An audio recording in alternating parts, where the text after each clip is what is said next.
hot news item just a little bit ago. Oh, you got early news, or do you want to hold on to it till I do the news segment? Well, I can just tell you. Oh, we're live. Yeah. Hello, everybody. Welcome to this week's was that the news that we're was the live? news. Yeah, we're live. That's Breaking worst news. I've heard. We are live. This is the Level Up Show podcast, episode 183. I am your host, Derrick. With me, as always, a man.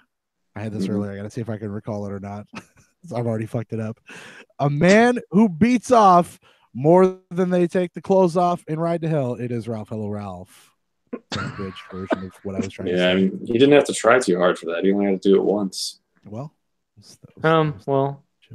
I've been playing some Ride to Hell, and I saw two nice scenes of fully clothed action. Would you consider that safe for children to see?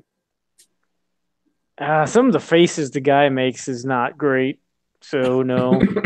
Otherwise, totally fine. Could you just tell him like that he's smelling something that smells funny, or he's smelling with rocks? Yeah. And they're just playing seat where they just sit on each other in odd positions. Yeah, and it's nice. They're stretching, getting the kinks out. Also joining me this evening is a man who has beaten it more times than he will beat Resident Evil 2's remake. It is Ryan. Hello, Ryan. Oh man, you're setting a low bar for each of these. Like. I figured I would go opposite ends of the spectrum for both of you. Ralph's I fucked up. Yours was easier. Ralph's I had earlier and I lost it because I was playing with myself. I mean, playing Kingdom Hearts. Man, you've been having a beating party. Oh boy, we'll get to that since it started. How are you, gentlemen? It's fucking cold. Real fucking cold. It's already getting better here, so it's not too bad in Missouri. Yeah, it's supposed to be above freezing tomorrow. I think it'll hit above freezing finally Saturday for us. Currently, it is 0 and feels like negative 17 outside. I don't think I ever got that bad here. It got to felt like -4, something like that. Negative 45 yesterday. Well, here it was negative 11, and then it felt like negative 28. I think it was yesterday morning. Yeah, I didn't go outside though, so whatever. I opened the door to let the dogs out twice, and it was brisk, to say the least. And they didn't come back? No, that was the problem, is the fucking dogs stayed out there way longer than I thought they would. It's like, what the fuck are you guys doing? Get in here, it's freezing. Brody's just like, it's cool. Fucking weird. Fucking dogs. Dogtown. Dogs. And so you're not having to brave the cold. What else has been up? You're on vacation this week, Ralph. Yeah. Do anything crazy other than have blowout issues? No, I haven't done much at all. No, nothing. It's been all right. Ryan, I know what you've been doing, so I don't even really need to ask, do I? Yeah. That's aside all from I've been that, doing. all you've been doing. Yeah. Right. Well, that was a terrible intro. Let's get into the news, though. Just bypass all that greatness. I've got some news for you, gentlemen, if you guys would like to hear it. Hit it. Aside from the news that we are live and that it is balls, and I mean balls fucking cold. Ralph, why don't you hit me with your news piece first? Oh, well, I got a couple actually. Oh, go for it. If you want them. Yeah, I do. Dr. Mario World. Is that something that interests you? What does that mean? What does that mean? Does that mean Mario? What? I don't know. Coming to phones this summer. Oh, well. Mobile devices. Puzzle game. Well, yeah. Doctor. Yeah, he's a doctor. Can you get prescriptions from him over the phone? He's not licensed in most states, but in the Mushroom Kingdom. Video calling. Can I just call him and like show him what's wrong with me? Yeah, just to have him take a look at your balls so that you know. Show him my toadstool. That's the only thing he looks at. Toadstools. Yeah, he's a balls doctor mostly. All those germs in Dr. Mario are from balls. Yeah. He accepts all dick pics and he'll tell you if it's okay or not. Yeah. Dick vids. 3D balls. How is he with balls 3D? He's looked at it a few times.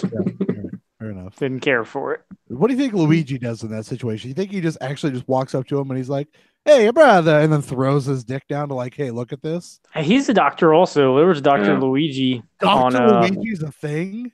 That was like on Wii U, I think, you, like a download.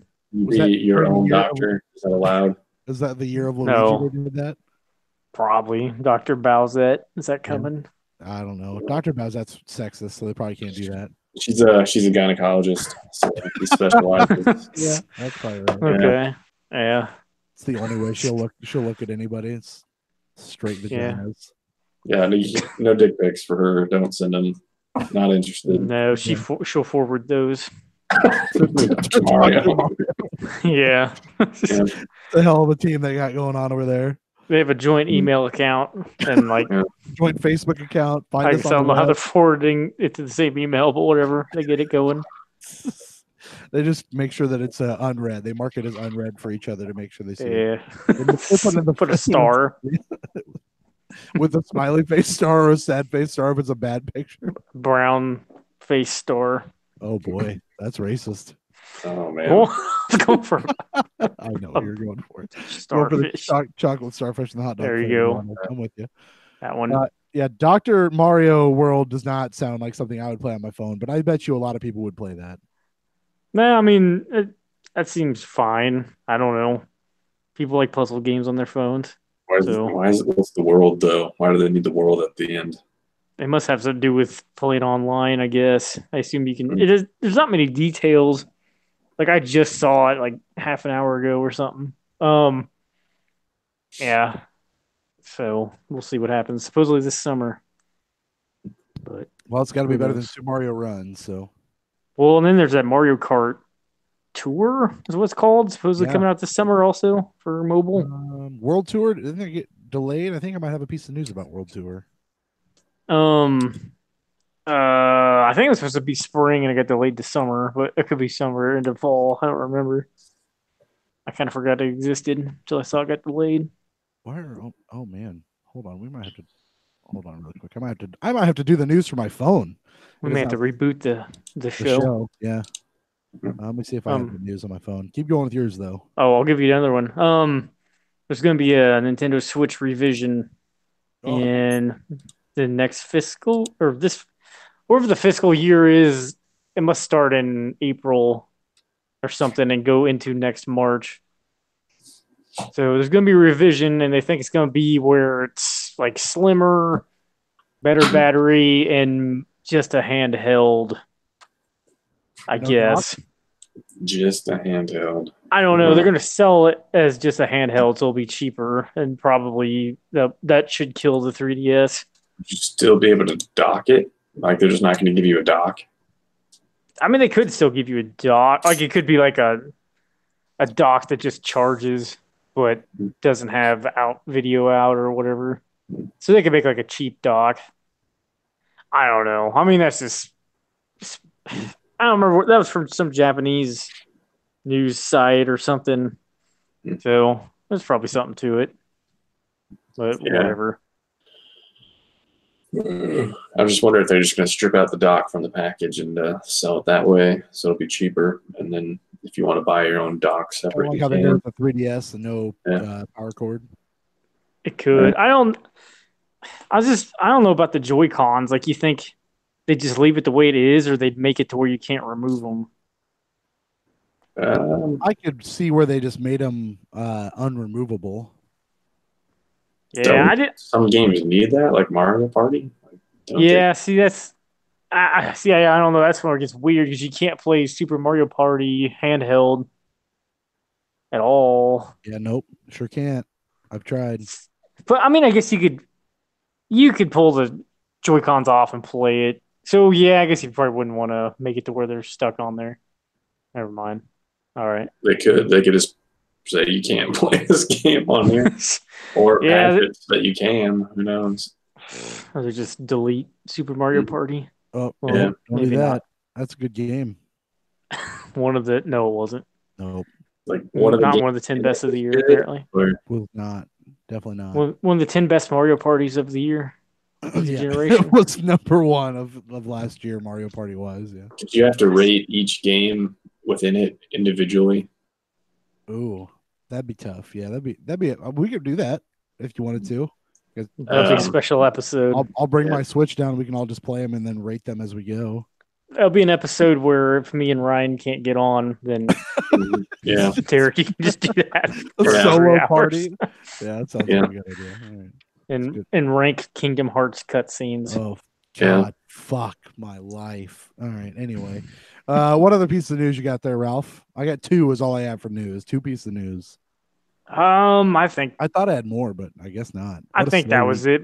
Besides that wild rumor about Resident Evil 8, I don't know where that even came from, being third person. Talk about it. Let's hear it. That's really all I know. It's like third person, and it's going to feature Hookman, who Ryan says he thinks was in Resident Evil 4, but got removed at some point. Yeah, I think there's some like video of like some boss that has some hook that's he's like flying or throwing around at a Leon and some old version of Resident Evil 4. Okay.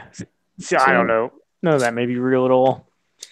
And who knows? I'm sure they're making a Resident Evil 8, but I don't know. I mean, 8 makes sense, that's true. But they could be doing both, right?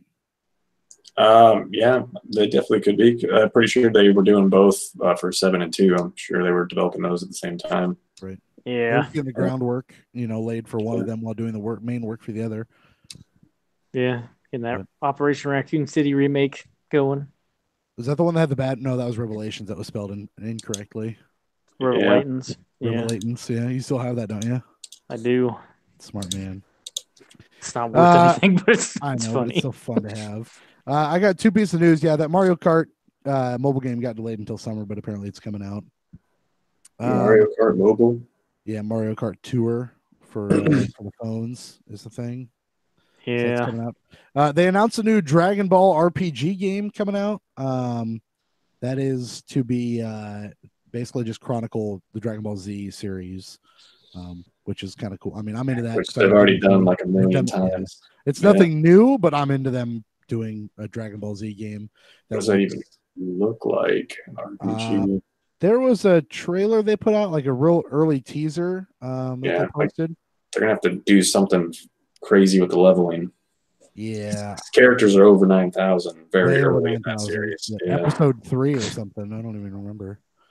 But yeah, they posted that, just kind of hopping on the backs of the success they had from last year with Dragon Ball Z Fighters coming out this year from Bandai Namco. So keep your eyes out on that. And PlayStation Plus games for this month. I don't have the Xbox One games. If they've posted those or not, I haven't looked because I have a PlayStation. Assassin's Creed one. Oh. Yeah, it was a Rogue. Yeah, but it was like the 360 version, not the remaster. What? And was it Knights of the Old Republic or first or second one on original Xbox? We played that up here. And I don't recall the rest of them.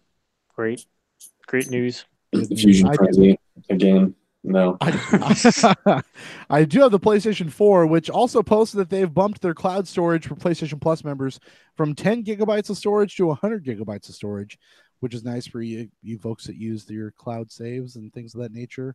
It's a good, nice little. That's a chunk right there from 10 to 100. That's a lot of. That's a lot for saves. Yeah, those don't seem to be that big. I would hope not, but for some reason, maybe you play all whatever. of the games, all the Bethesda games, all of the Bethesda games, and they all need it. So, whatever.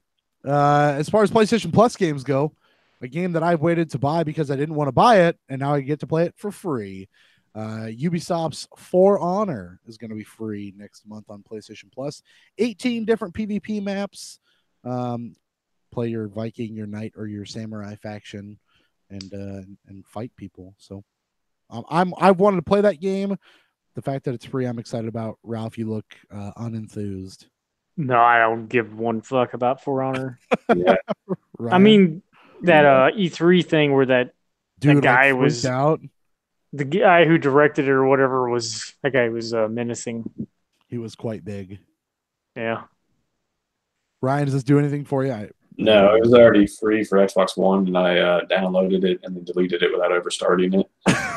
Yeah. Good. It's in your library now, though. I'd like the number of how many times we have all done that, where we downloaded something and then never tried it. I'm sure that's I've done pretty it. common. Also, the first season of Hitman is coming out for free. I have a physical edition of that, so it doesn't do much for me, but that's exciting. Ralph, how about that? Does that move your needle at all? I'll try it because I never did pick it up. I don't know. I thought about trying it out before. I never did. So I'm sure I'll hate it, but we'll see what happens. Hey, listen, go in with a positive attitude, pal. You might like it. Yeah, I love stealth games so much. That's fair. I don't like stealth games either. What if you could dress up as a chicken and then kill somebody? And then hump people to death? Or drop a chicken and have it blow up and kill people. Okay, yeah. Just walk away all badass like. That sounds all right. Your other games for PlayStation Plus, you have Dive Kick for PS3. Fuck Dive Kick. That game sucks. Metal Gear Solid 4 Guns of the Patriots for PS3, which I've never played. Gunhouse, which is on PS4 as well. It's a Vita game. And Rogue Aces, which also cross-buy with your PlayStation 4. So take a look at that. They're going to stop doing the PS3 stuff.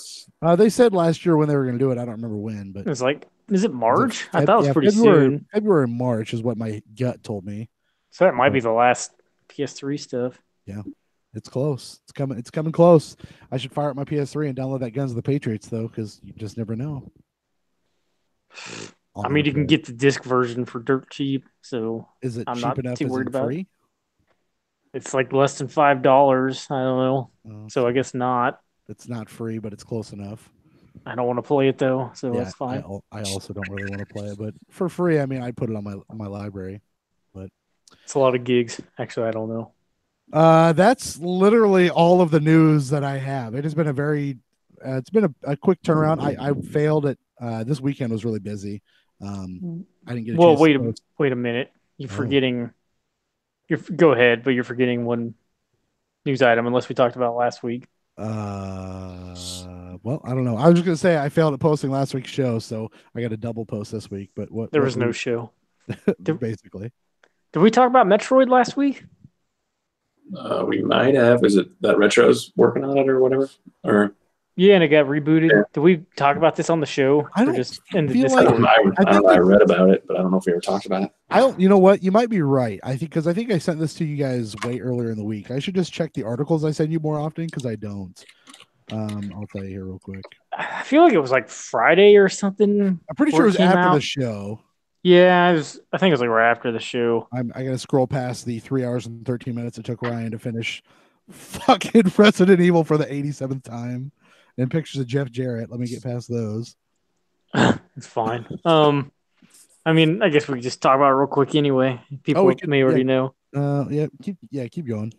Metroid Prime 4 was in development for Nintendo Switch, and then Nintendo's like, "Yeah, we gotta start over. We gotta start this shit over. This is not a Metroid Prime. This is not a good sequel that's happening here."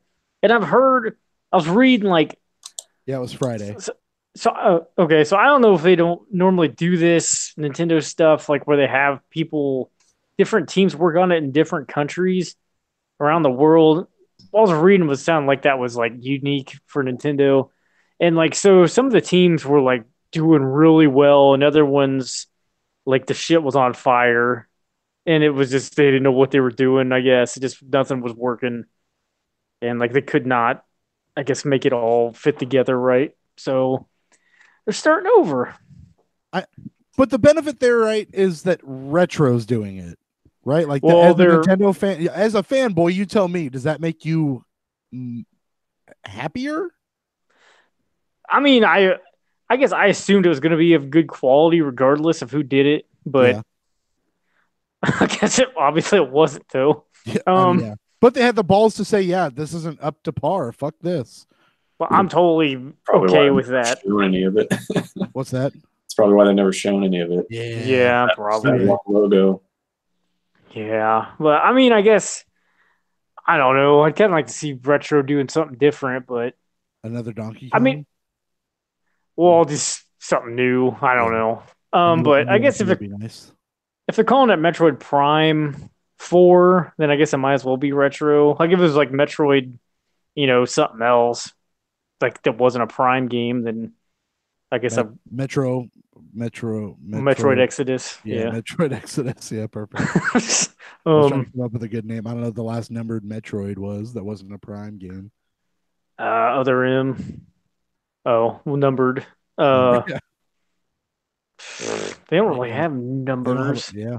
Besides Metroid 2 on Game Boy. Either way, though, I know what you're saying. Kingdom Hearts song made it in the top 100. You might count that as news. What'd you say? Might as well. Face My Fears song has made it crack the top 100. That song is not great, but I will tell you on a quick, an unnecessary aside, I listened to this as I went to bed last night. When you were facing your fears. FaceTime and your fears. Yeah. You would. Yeah. It's like a 14-minute rendition, and it was perfect for me to go to sleep. And then I listened to like 4 more fucking like different versions. Way too into that. Anyway. Well, that's your life. What else? We talked about that. I for one am thankful that Nintendo had the balls to say, fuck this, it's not up to our power, what we want it to be, and they bounced it. And going back to retro, I would agree with you that having retro do this hopefully doesn't limit them. Maybe they've got a big enough team that they're still working on whatever they might have been working on, but I just don't know. I don't understand why they even had to say it. Why couldn't they just have done it in the background? Like nobody needs to know. Probably to make sure people understood that, hey, this is going to be a while. Yeah, because I think they'd kind of hinted at it coming out this year, or they were targeting this year, and now like I think it'd be different if they were like, well, it could still come out in 2020. I don't know if it will. I think it's going to be like pretty late in the life cycle of the Switch at this point. Well, who knows? But that Metroid Prime trilogy is supposedly done, according to the same article I was reading for Switch. I mean, if that means that's coming out this year, I'm pretty into that. Like what I was reading in that article was like, yeah, I don't know why they haven't announced this yet, because it's been done for a while. So I don't know what that's about. Hey, this is ready to go. They got to start that over too, probably. Put it through the fire. Yeah. I've been texted a piece of news. I would guess that this is because Arthur Andrew Morgan is watching the show. There's apparently a new Power Rangers fighting game in the style of like a Dragon Ball Fighters game, like Battle for the Grid or something. Yeah, Battle for the Grid. Like a Marvel vs. Capcom Dragon Ball Fighters game apparently got announced. So does it have VR troopers in it? Take that for what it is. I hope not, but maybe.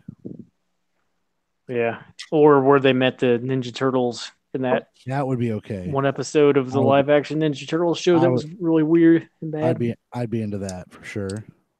But they probably don't have that license unless Nickelodeon owns Power Rangers now, which sure I wouldn't even know.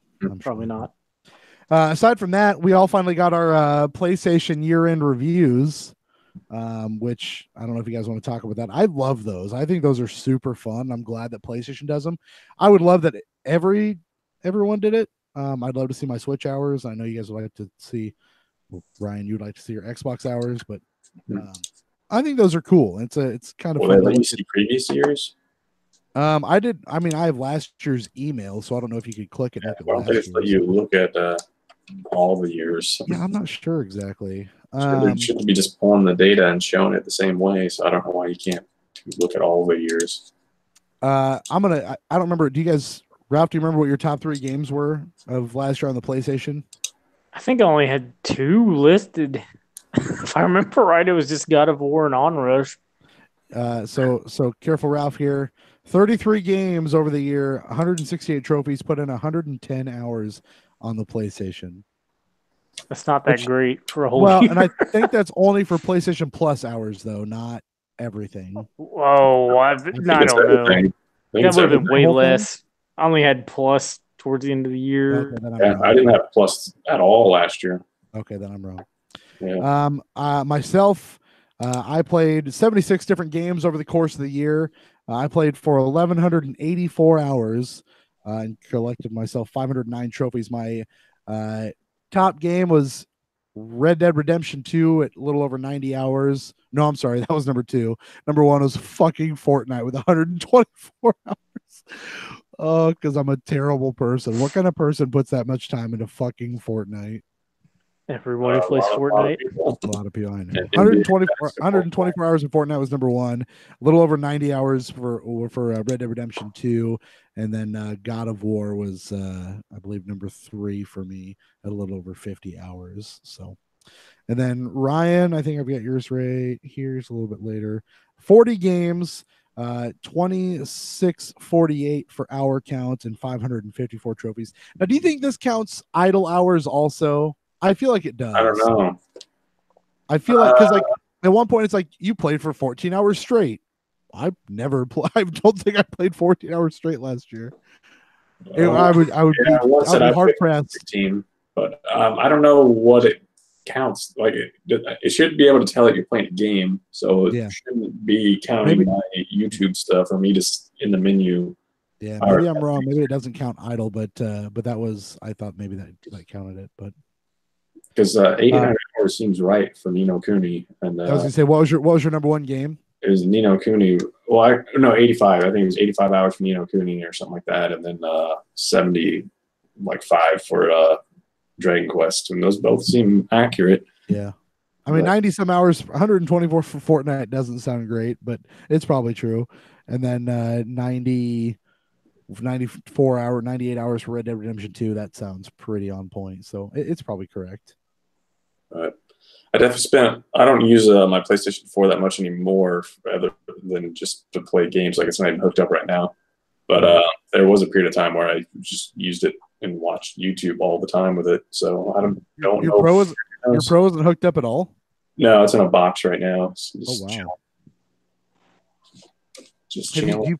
Do you feel like you've primarily switched to the bone? Just yeah, everything. It is definitely the main console. Wow, it's crazy. But I don't know. I love those year-end stuff. I think that's a fun thing to do myself. Yeah, it's interesting.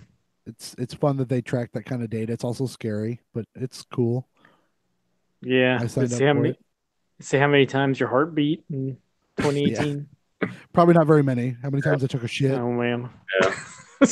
how many times the coconut wife's family pooped themselves? Yeah. They track all that stuff. Oh man. At least the same amount of times that you beat off, right? That's what that vitality sensor's for. Yeah. right on your dick. Yeah. I think that's everything I sent you. As far as I'm trying to think of other news that I might have talked about. The USPS shut down in Iowa. That wasn't probably that interesting. Was it just for one day? That was just for yesterday. Mm-hmm. Minnesota, Wisconsin, Western Illinois, and Iowa. Crazy.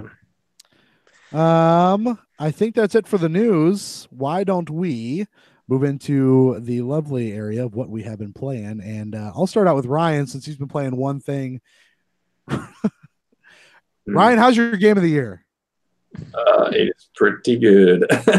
I don't know. Before you get into it, I'll just I laugh and I'll give you shit about it, but I love when you get passionate, or you don't get like fired up like I do, but when you get into a game, you are just into it. So when you're like, I'm going to beat this fucking thing probably 10 times, like I might laugh, but that's great for me because I love when you're just like, this is the game for me. And I know it's not long. I know it's not long. I know it's not, but it is for someone like me who does not have, like, I don't have that desire to play a game that many times, even if I love it.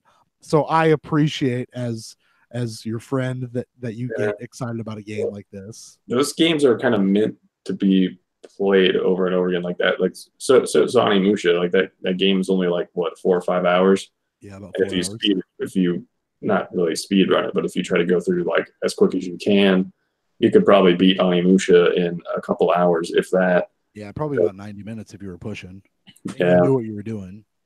So yeah, it's been interesting to watch people who they're not even really speed running, but they're just kind of like there are some people that are speed running it, obviously, but a lot of people are just going through it as quick as they can. Right.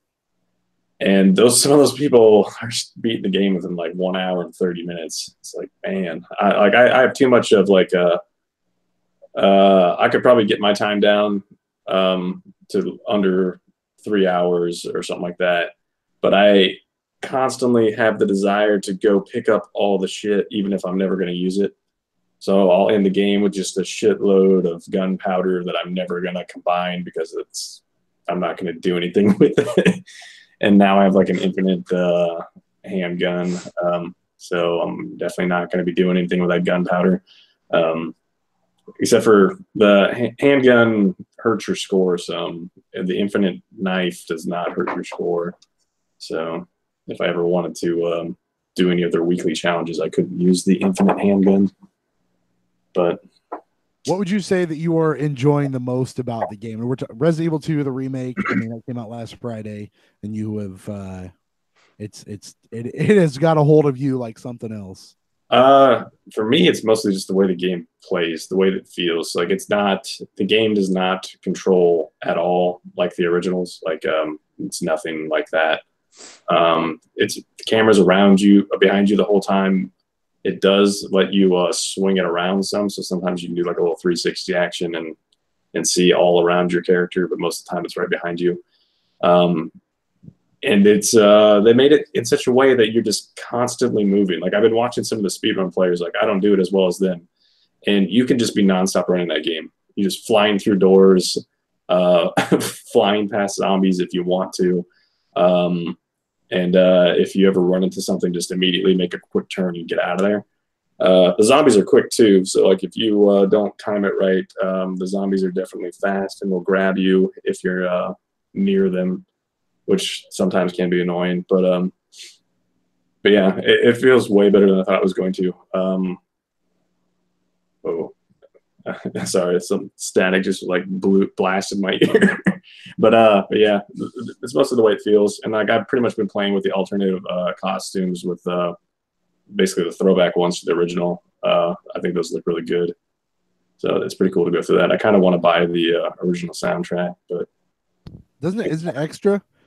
Yeah, it's like $3. I don't really want to. I should have just bought because right now you can buy all that stuff that came with like the deluxe edition for $15. But I think if you bought the deluxe edition, it was only $10 extra. So I should have just done that. But bought the deluxe, yeah. Yeah, that stuff will probably go on sale. But there's only like one good costume, I think, of that pack, and it's the Elsa Walker one. So I really don't want to pay $15 just for the soundtrack and that costume, but I could buy them individually if I wanted to. Do you think you'll end up doing that? If it goes on sale, I will. That's what I did for the Origins collection, because I wanted to play with the original Rebecca costume. But what else? This clearly game of the year, right? Game of the year 2019.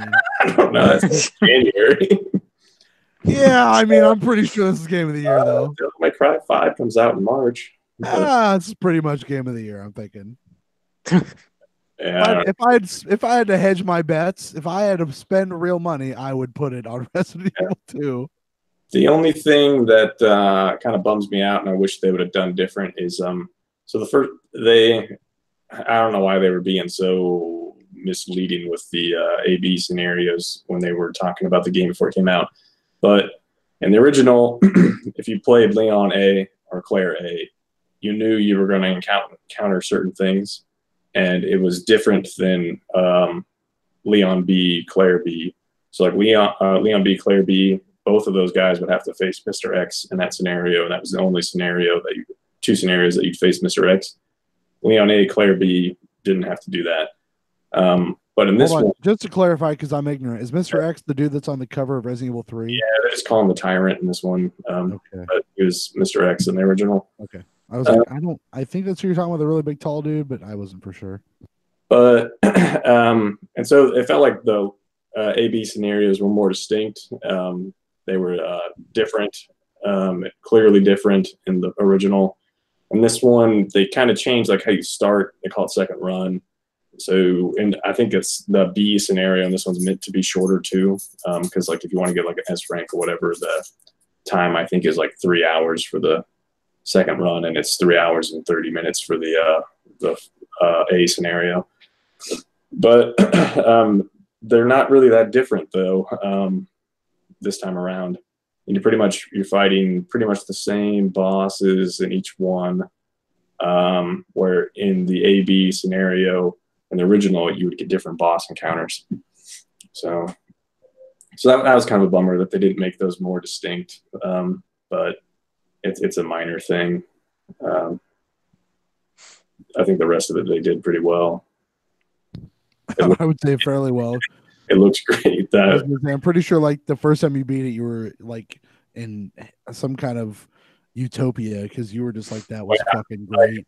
Now when I play it, I'm like constantly running around. But when I first played it, I was walking really slow and normally so like when I was playing Red Dead, I felt like the character walked way too slow. I wanted to walk a lot faster.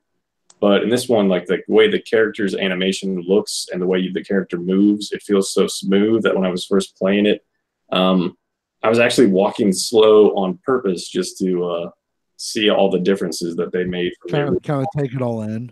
Yeah, from the original to this one. But it'd be kind of cool if they did like some fixed camera mode, like they did for one of the DLCs for Resident Evil 5. Just as like some extra thing in there that you could turn on if you wanted to, but I don't know how well that would work with the current like controls they have, but it'd be kind of interesting to see if they would do that. Now, if we're talking bus scale, and I know I asked you earlier if you'd be able to write a review, and you said you don't have time, you're too busy watching speed runners and Halloween game and Halloween 4 times. Can't write a fucking 3-paragraph review, real quick review. But why don't you tell me what your bus scale is? It was definitely 74. It's a perfect game. I think it is. To me, it is like that perfect game. Yeah. To me, that is as good as games can get.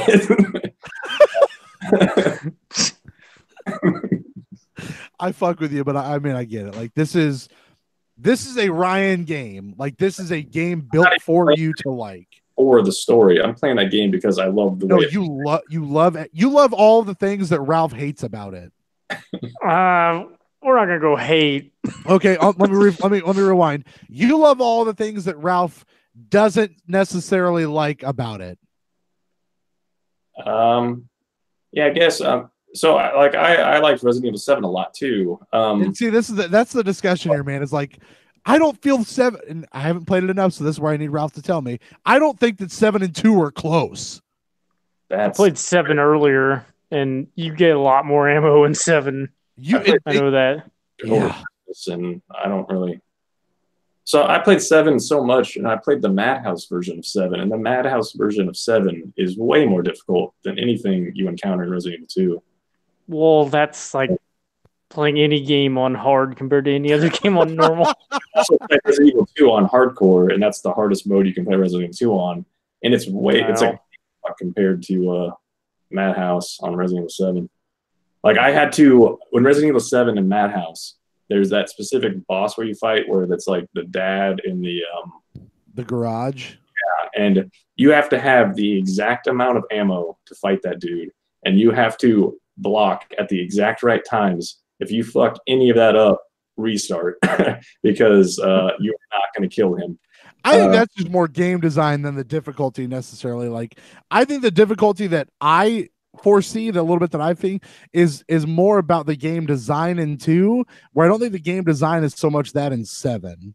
It's exactly the same. The game design. I don't see it exactly the same at all. The overall game design, like the high level game design, what you do in Resident Evil 7 and what you do in Resident Evil 2 is exactly the same.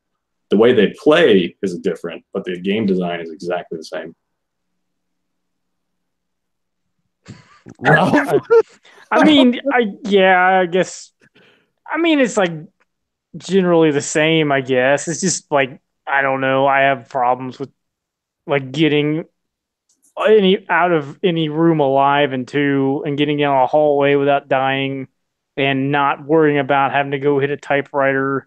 Because I feel like I lost a bunch of shit a couple times in 2 just because I wasn't by a or didn't hit the typewriter at the right time. And like, I don't know. Like, I guess that's fine. It's just like that's not what I want to play anymore. I want to play more modern stuff, and it doesn't feel that modern to me. never had to save on standard because it was auto saving.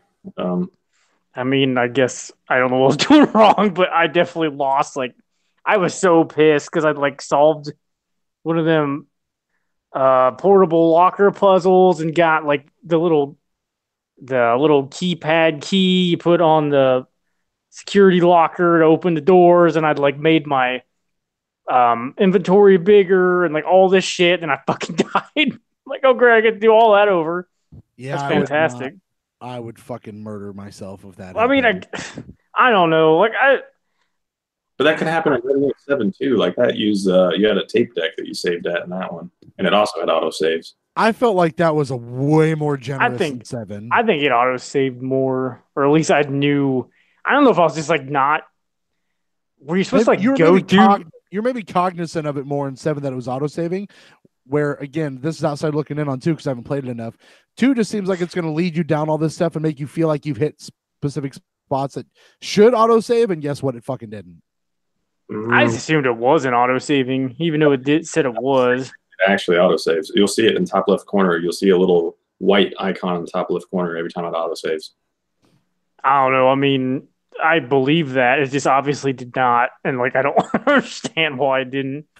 But whatever. I mean, like I said in our Discord chat, like Resident Evil 1, 2, and 3, like it's just, I like watching other people play them. I don't know. It's too survival-y for me. This Resident Evil 2 game is nothing. The gameplay is nothing like the first one. The game design's the same, but the way the game plays, nothing like the first one. I can't do the first one either.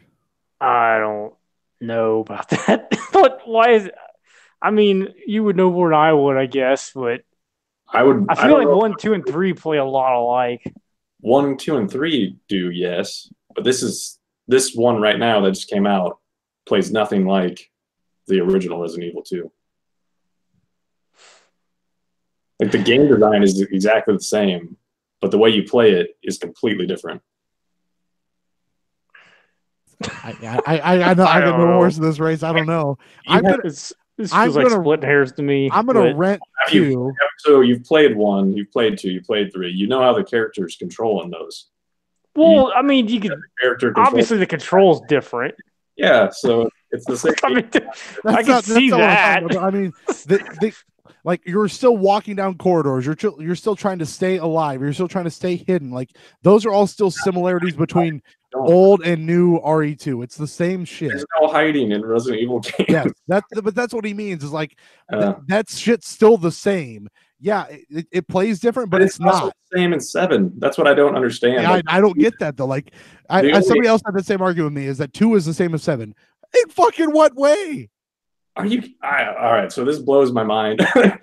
So the main difference between 2 and 7 is 5. It's 5 numbers. Yes, I got it. Is the perspective? The camera's much. So this is why I think 7 is harder, because all the environments are smaller in 7. The hallways are more narrow. Your camera is right in front of the dude's face, so you have very limited range of view, and the enemies are fucking huge. Like those monsters are huge in 7. So if they're there, they take up a shitload of space, and they like that's why your character does this. He blocks because he has nowhere to go. So in 7, your main form of defense is not run away, which you can do, but it's not as easy to do in 7. It's to stick your hands up and block, which really shouldn't do anything, but it protects you in that game. But you're doing like the same thing. Your character's slower. You're still trying to survive. You still have to worry about your ammo. You still have to know when a boss fight is coming. And there's still a bunch of save spots and item boxes right before a boss fight so that you can plan what you're going to do before you go to fight the boss. Or if you fuck up, you saved, you can try it again. It's the same thing. You're still backtracking. You're still getting items. You're still trying to solve small puzzles. They're still using the environment as a puzzle. They're still using that like mansion area where you're wandering around, going to find certain items, and then making you leave. And then remember, once you find an item later on that there was a spot in the mansion that you couldn't access, and now you have to go back and go through there. It's still the same thing. It's like the exact same thing. For me, and again, this is I haven't played 2, so I can't tell you for sure. This is what I got from the demo. With 7, once I passed that garage scene, I didn't feel anything was hard at all in that game. once I beat the dad in the garage, I felt everything was fucking easy. I never worried about saving. Yes, the tension was there, but I truly never concerned myself with what I was doing. I just went. I just walked and I felt good about it. Like I felt there was a little bit more linearity in 7 that I grasped in 7 to get me to point A to point B. And scared, sure, maybe, but difficult, fuck no. I never felt it was difficult. So like 7, you start off in the mansion. Yes, and you go from, well, it's not really a mansion, it's a house. And then you go from there to like the hub area, which is kind of like the trailer. And then you go to the area where the grandma's at, and you go do some shit there. But you're still not done with the house because there's other stuff that you have to go do in the house. So then you come back to the main hub area, go back to the house. Then you can go back. I think there's stuff you can do at the grandma's house after that too. And eventually get to that other like greenhouse area and deal with stuff there. And then when you're done with all that, they take you to that ship. I think it is the part that I didn't like. The ship was real bad. Yeah, and that's where you're getting towards the end. And then after that, you end up going back towards the house. So you're doing a shitload of backtracking, and it's taking you to areas and areas. And that's what you do in Resident Evil 2 also. You start at the police station. You go to different sections of the police station.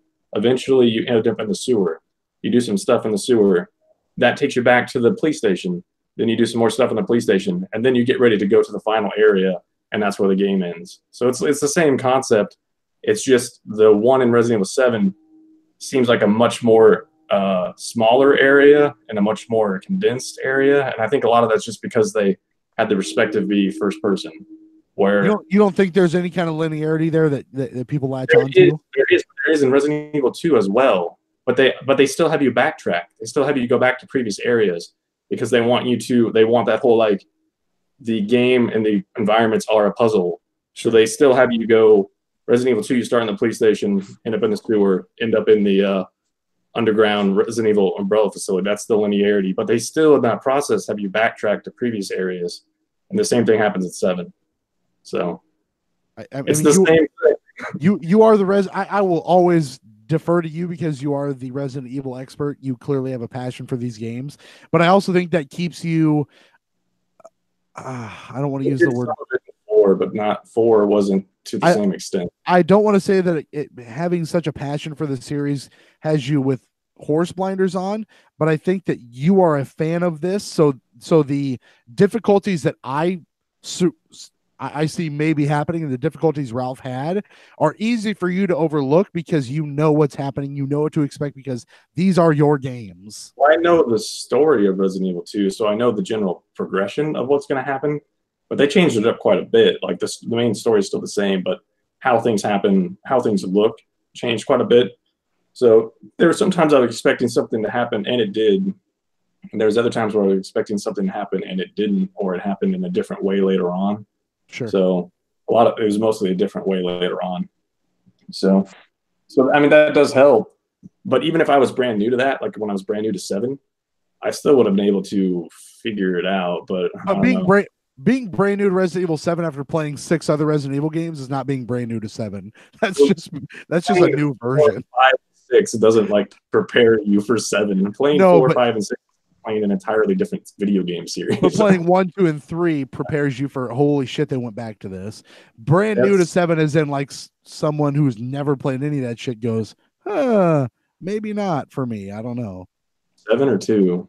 7. I'm just being 7 because that's what you said. Yeah, because the whole reason why I thought everybody liked 7 so much, the reason why I like 7 so much, because it went back to the roots. Yeah, because it's a Resident Evil game in the same style as 1, 2, 3, Code Veronica, and this one that is re-released too. See, like I will go back to 7, and I will never go back to 1, 2, and 3. Yeah, see, I would play. And Code Veronica. I thought 7 was great. I really enjoyed my time with 7. Yeah, but I will watch people play those. 2 though is because now they have the more modern version of Resident Evil controls. Obviously, it's not first person, which I think is for the better. Like I feel like this game. I'd rather play first person. I can't aim for shit, and I aim a lot better in first person games. So I don't know. I'd rather play first person. So, but But yeah, like that's why, like, I feel like I don't know if they'll make another first person game. I personally think they shouldn't. They might, but I feel like the way that they have the controls right now for this Resident Evil 2 game, if they went forward with that, that would be great. Because it's a lot faster than 7, and I felt like the characters, like just being able to see your character and see stuff near your character is way better than having the camera so close together and you can't tell what's behind you. You can barely see what's in front of you. Like a narrow vision compared to. I don't like see the character gets in my way a lot. Really? Because he's like too close to the camera, and like that's fine. Like the same thing happens with Resident Evil 4. So I would rather have after I've played it first person with Resident Evil 7, I would rather have it first person. But I mean, that's just my opinion, I guess. The camera's right in front of the character's face. I feel like I can see less because the peripheral vision is not great in video games. So when you put it in front of your face like that, you don't get the benefit of real peripheral vision that humans actually have. I also feel like they build it as such with a first-person game that primarily what you're going to deal with is shit within that field of view. Well, yeah, and if you're paying attention to the sound. Yeah, I think I do agree there. Sound definitely comes into play there. Where I'm there's a little bit more like in 7, you didn't really embody a character, right? Like, yeah, you were a first-person character, but it's just an everyman style of a character. In 2, you are Leon or you are Claire. Like, it's different. It's just different. It doesn't really change how the game plays. Claire's a little faster than Leon. I mean, I guess just to summarize all this, not really summarize. I mean, I get what you're saying, but I don't feel the same way about a lot of what you're saying, which is fine. Like, I don't care. It's just like, I know in 7, when I kill someone, an item's going to come out. So, and I have the ammo to kill someone. Does that happen in 7? They dropped? Yeah. What? I don't even remember that. I don't know, unless I'm mistaken. Was the mom in the greenhouse that dropped? What the fuck she dropped? Well, I mean, like the mold monsters. Didn't they drop like ammo and shit? I don't remember people dropping stuff in 7. Yep. I don't know. Well, I know in 2, there's like no reason to kill anyone unless they're just in your way, at least from what I could tell. And I couldn't get out of their way because the hallways were too narrow. What you're saying, they're too narrow in 7. So it's just like, I don't know. It's just how you look at it, I guess. So there are definitely enemies that you have trouble you'll have trouble dodging in 2. But I think at most you'll face is like 2 or 3 at a time, which is similar to 7. I think at most you're going to face is like 2 or 3 enemies at a time. But I don't know. I mean, I felt like the characters will control way better in 2. It's like I could get out of situations in 2 that I could not get out of in 7 because the environments were so small and narrow, and I couldn't get around the character. And the only thing I could really do is just kind of slow. Like, there are many times in 7 where there's big, huge black monster in my face, another one behind me. My only way to get around them. It's my kind of porn. Big black monster. Slowly walk around them and be like, please don't touch me. Please don't touch me. Yeah, but if you're playing a hardcore, yeah, is this what you're talking about? Because like this is not what happens on normal. There are situations where you can totally get yourself in a fucked up scenario in 7 where, like, there's one where you like walk into, you open or Madhouse, I meant, not hardcore. You open the door. It's right before you fight the dad the second time. You open the door. There's like 3 of those things in there, and it's a very small area with a big, like, I don't even know what you call it, but some rectangular thing in the middle. And if you take the wrong path or they're in the wrong situation, you can get stuck between 2 of them. And then unless you have ammo and you want to use it, you don't want to save it for the dad or whatever. You just have to slowly get yourself out of there by sticking your hands up and doing awkward shit to get out of there. I don't know. To me, like, I felt like that happened quite a bit. And yeah, it's definitely on Madhouse. Madhouse was even more fucked because some of those really difficult enemies that they put towards the end of the game were right at the beginning of the game, and you had like nothing to defend yourself. But yeah, I would never play it on Madhouse. So like, I don't know. I mean, it is what it is. It's just like I made it through 7, and I don't want to try 2 anymore. So like, it's fine. Like, I understand why people love it. It's just didn't click for me, which is not uncommon because Red Dead didn't click for me. Did you trade in Grand Theft Auto didn't click for Resident me. Evil 2? Not yet. Oh, you haven't left the house. That's right. You have it on PS4? Because I mean, I'll just buy it from you. I have it on PS4. You're not. I can- As much as you've dogged that demo, you're not going to want to play it. Yeah, you're right. I will rent that game and try. Like, I truly will give it a fair shake. But like the things that I felt from the demo are exactly how you described it when you were saying the things you didn't like, and I was like, this is my fucking problem. And I love that, and I get it that Ryan, you these are you. Like, this is your game. So it is. It's like most people's games, apparently. It's definitely we're the outliers here, because that's exactly why I don't want to fucking play it. Is because I don't want to run around and not know who I am and am not supposed to kill. Don't know how much ammo is supposed to use. I don't want to fucking deal with that shit. All I want to do is have enough ammo to go through the game and fucking kill things. And yeah, but it's not everything. That game, though. That's what I'm saying. That's what I don't want to do. 7 is not that game either. Resident Evil 7 does not run through the game and kill every monster in your way. That's not Resident Evil 7. Didn't feel like I avoided very many monsters. Me either. I felt like I killed everything that I wanted to kill, and I stealthed around the things that it told me I should stealth around. Like, it was very... So it's the same thing in Resident Evil 2. You only have to kill... But it's not. Very clear enemies that you don't want to run around because they will hear you run and fuck you up. And there's you can't ever see them. At least I can't. So it's like I'm just as blind as they are. You can hear them. I don't know. I just be going and like, oh, there's a liquor. I'm done. Oh, there's 2 liquors. I'm done. You don't recognize the sound the liquor makes. I don't know. I don't know. I don't think there's liquor in 7. I don't know. That's what I mean. So if you let's say you get fucked up by a liquor in Resident Evil 2, only the liquors make those noises. So if you ever hear that noise again, there's a liquor. Well, I'm not going to. So it's fine. That's if you hear very loud stomping feet, that's Mr. X coming near you. I don't know, man. I felt like in 7. And again, I'm speaking as an ignorant fuck. In 7, I felt like everything that I was supposed to kill, I killed. And if I was supposed to stealth around the enemy, like when you were in that little cabin and you're having to walk around the mom when she wasn't supposed to see you, but it gave you a very specific cue of like, when this bitch is around, how far to sneak and when to hide and to sneak around and go. Like, it wasn't difficult. And that was fine because I knew that it wasn't going to be overly difficult. It told me how much I should be sneaking and when to do it. And it wasn't, I know I'm supposed to kill her. I'm going to get around this person.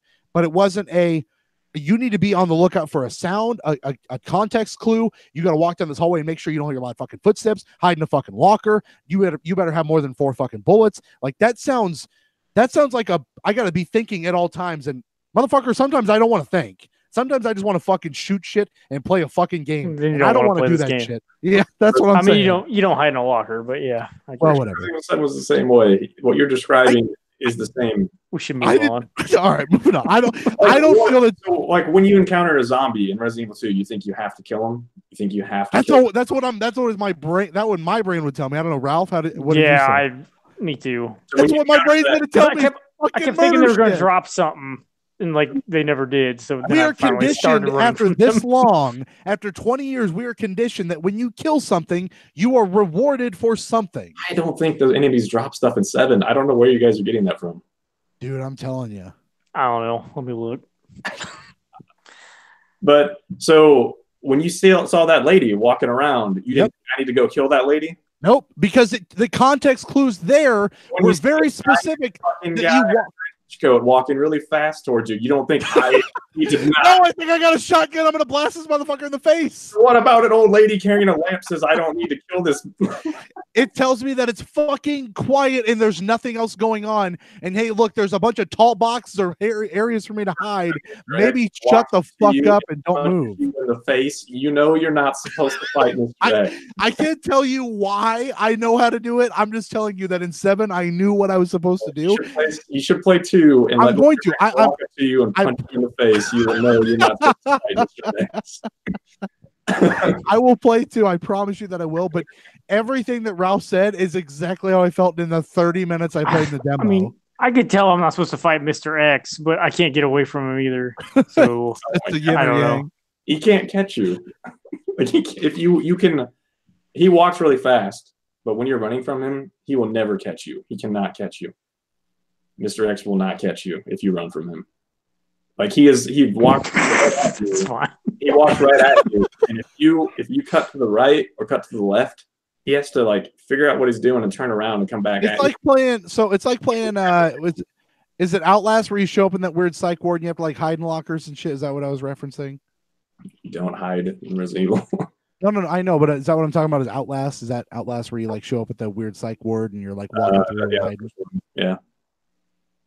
So like that was my big thing there is like, and I understand they don't really give you weapons, but again, I want to murder things. So when I have to run away from a fight, that doesn't seem like I'm playing the game. And I understand that is the game. I know, but that's not what I felt. I did not feel like that. The dad, he fucks you up. I know he does. If you get caught by him, you have to run from him. I get it, but I didn't feel like that was the entire game. Once I beat that fucking drop, where you encounter the dad in a bathtub, and if you don't have enough ammo, you have to run from him there too. But I had enough ammo every time. Not every time. Every time I wanted to kill something, I had enough ammo. I don't think so. You should play Resident Evil 7 again. No, I don't have that. You should play Resident Evil 7 again. I'm going to play 2. Which one do you want me to play? 2 or 7? I would say play 7 because I think you're misremembering what happens in 7. Man. No, I don't. I really don't feel like I had any struggles with 7 at all. You should play 7. We should move on. This is like it's like the infamous prototype argument. There's like no point. All right, fine, fair enough. Ralph, do you have anything else you want to add? As far as Ryan, that's everything you've been playing, right? Is Game of the Year 2019? Yes. Moving on. Ralph, do you have anything else you want to talk about? Resident Evil Ballers 2K19? No. All right. What else have you been playing? I'm like sweating and shit. I don't know. Tell me. Hold on. I'll ask you. Tell me about Torna, the Golden Country. I finished it. Nice. I liked it a lot. It's a good time. Xenoblade Chronicles 2, in case somebody doesn't know. Expansion. I don't know. I mean, I don't really know about the story, whatever happened with that, but the combat was fun. I didn't know if I'd ever beat a Xenoblade Chronicles thing because I never have, and I did. So it felt good to do that. How far did you get in the first one, like the original one? The very first Xenoblade Chronicles? Yeah. I think you played more of that. I played it. I actually fired it up on the Wii earlier and played it for like half an hour, but I played it on 3DS originally and got like 7 hours in. The combat is smoother. Okay, so actually today I've played all the Xenoblade Chronicles games for some reason at varying lengths because this is what happens when you're on vacation, I guess. And definitely 2 and Torna have the smoothest combat because in those you're just hitting for your arts or specials, wherever the hell they are. They're all represented by face buttons in 2. And in the older ones, you have to like scroll through, go left to right to like find them. It's kind of weird. It's not as intuitive.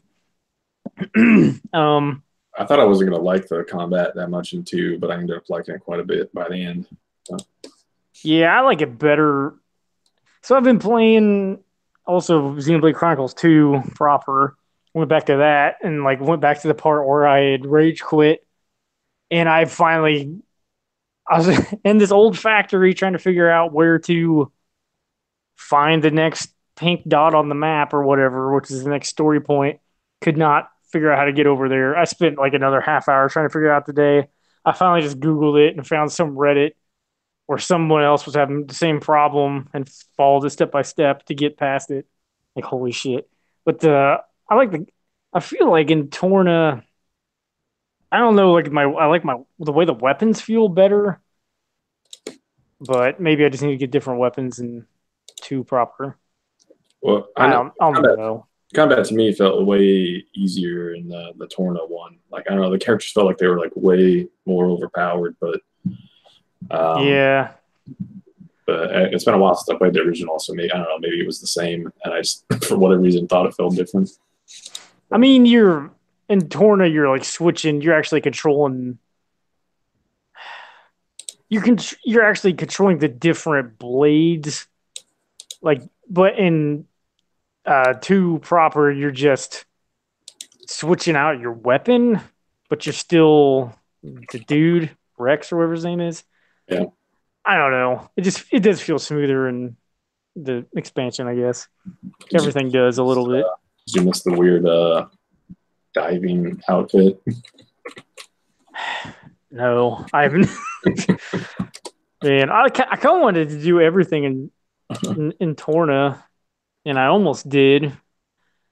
I don't know. I couldn't complete one of the missions. I'm still bad at doing the. So how's it go? You want to have like a break move, then topple, then launch, then smash. Yeah, there's driver combos and blade combos, and I felt like I had to manage that more in the original, and in 2, it felt like I didn't really have to do much management of that at all. It was just kind of happening. Yeah. I mean, I'm not good at it. I'll get it up to launch sometimes, but I don't know if I've ever completed it where it was all BTLS, bacon, tomato, lettuce sandwich is how someone on Destructoid described that, how they remembered it. Because you have to do them in that order. Yeah. Because like I never felt like I had the right characters who did the right moves, or like I don't know. You had to. That all seems kind of odd. You had to put it together more in the first one. You had to make sure you had the right setup to get the proper blade and driver combos going. Okay.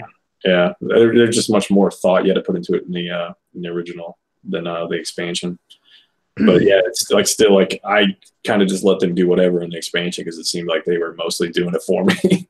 But yeah, but there was some side mission that was like complete a total bacon tomato lettuce sandwich combo like 3 times or something, and I never did it. That was like one of the first side missions you got. It's like I could never do it. It's like, well, whatever. Thankfully, I didn't have to do all the side missions, I guess.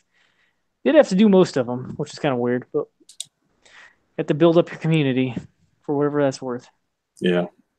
Torna. That's Torna. Other than Torna, you finished another game. Travis touchdown. Travis strikes again. No more heroes. Finished it. How long was it? How long did it end up being? I think last I looked, it said I put like 13 hours in, but I don't, Ryan, you haven't touched this since. No, I've only touched the first game. So do you recall you like finished that first game in it, and then Jean, his cat girlfriend thing, is like hidden in a level? Like you could go back to that level and find her. Oh, I haven't done that yet. Oh. Okay, I've went ahead and found her in every level also. So I've played through every level probably at least twice. So that's 13 hours. Actually hidden, or do they just make you go all the way through the level again and then she's at the end? No, she's hidden. I mean, I followed a guide to find her because I didn't want to go all the way through every level completely again. Yeah. Because some of them are way too long. I enjoyed that game, but it's hard to recommend, like I said before, because you're just, I don't know, there's not a whole lot to it unless you're just like really into that kind of humor and a bunch of references. Like I'd like to spoil a bunch of shit, but only Ryan would appreciate it and it'd be the most spoiling for him. So there's no point. It's not Derrick Vance humor is what you're saying. Well, you're not gonna care because you're not gonna. You'd watch somebody play it. I mean, it's not gonna mean anything to you, a lot of the shit, just because you're not familiar with the universe. Right on. I guess. Have you played any of the the Suda 51 or Grasshopper Manufacturer games? I don't know that I've ever played a Suda game, unfortunately. No. Okay. Killer's Dead. No. Shadows of the Damned. Lollipop Chainsaw. Yeah. No. Is there any reference to Killer is Dead in that game? I wanted to play. What was that? I don't want to say. Is Killer is Dead? Is Killer is Dead the free game that he released on PlayStation? No, I've it's let it no. die. Killer is Dead is when he's walking on the moon with a suit No. and nothing but a helmet on. Mondo Zappa. I remember you guys talking about Killer is Dead. Then I didn't. I played some of that the other day too. A game is. Vacation suits you so well, Ralph. I mean, this is what happens when I'm really bored, and like I was banking on like digging Resident Evil 2, and we're not going to talk about that anymore. I mean, that you could have picked up the greatest game of all time. We'll get there. Yeah. I won't get there. No, but I played Killer is Dead again, and I actually played No More Heroes again also for a little bit, and that game has not aged well, mostly because I have the Wii version, and I don't know, that game was rough as fuck, and the waggle stuff, whatever. Killer is Dead feels pretty good still. Yeah. It's a little crazier than I remember it, so it's very bizarre. And it's backwards compatible now on Xbox One.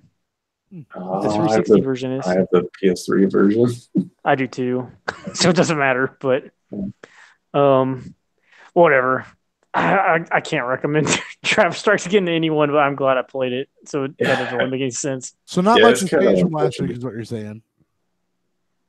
I mean, I don't know. Not really. Like, it's still funny, and the gameplay was just so-so. So give me your bus scale for the 2 games that you beat this week. I'm gonna have to pull out a calculator for this. No, you don't. The bus scale's back. I don't remember what. I haven't used the bus scale in so long. 74 buses. Is it Resident Evil? Is it perfect? Oh no! I think you already said that. Oh no. Well, let me stall some time here. Can we start a new segment where we guess the bus scale for the games we've beaten?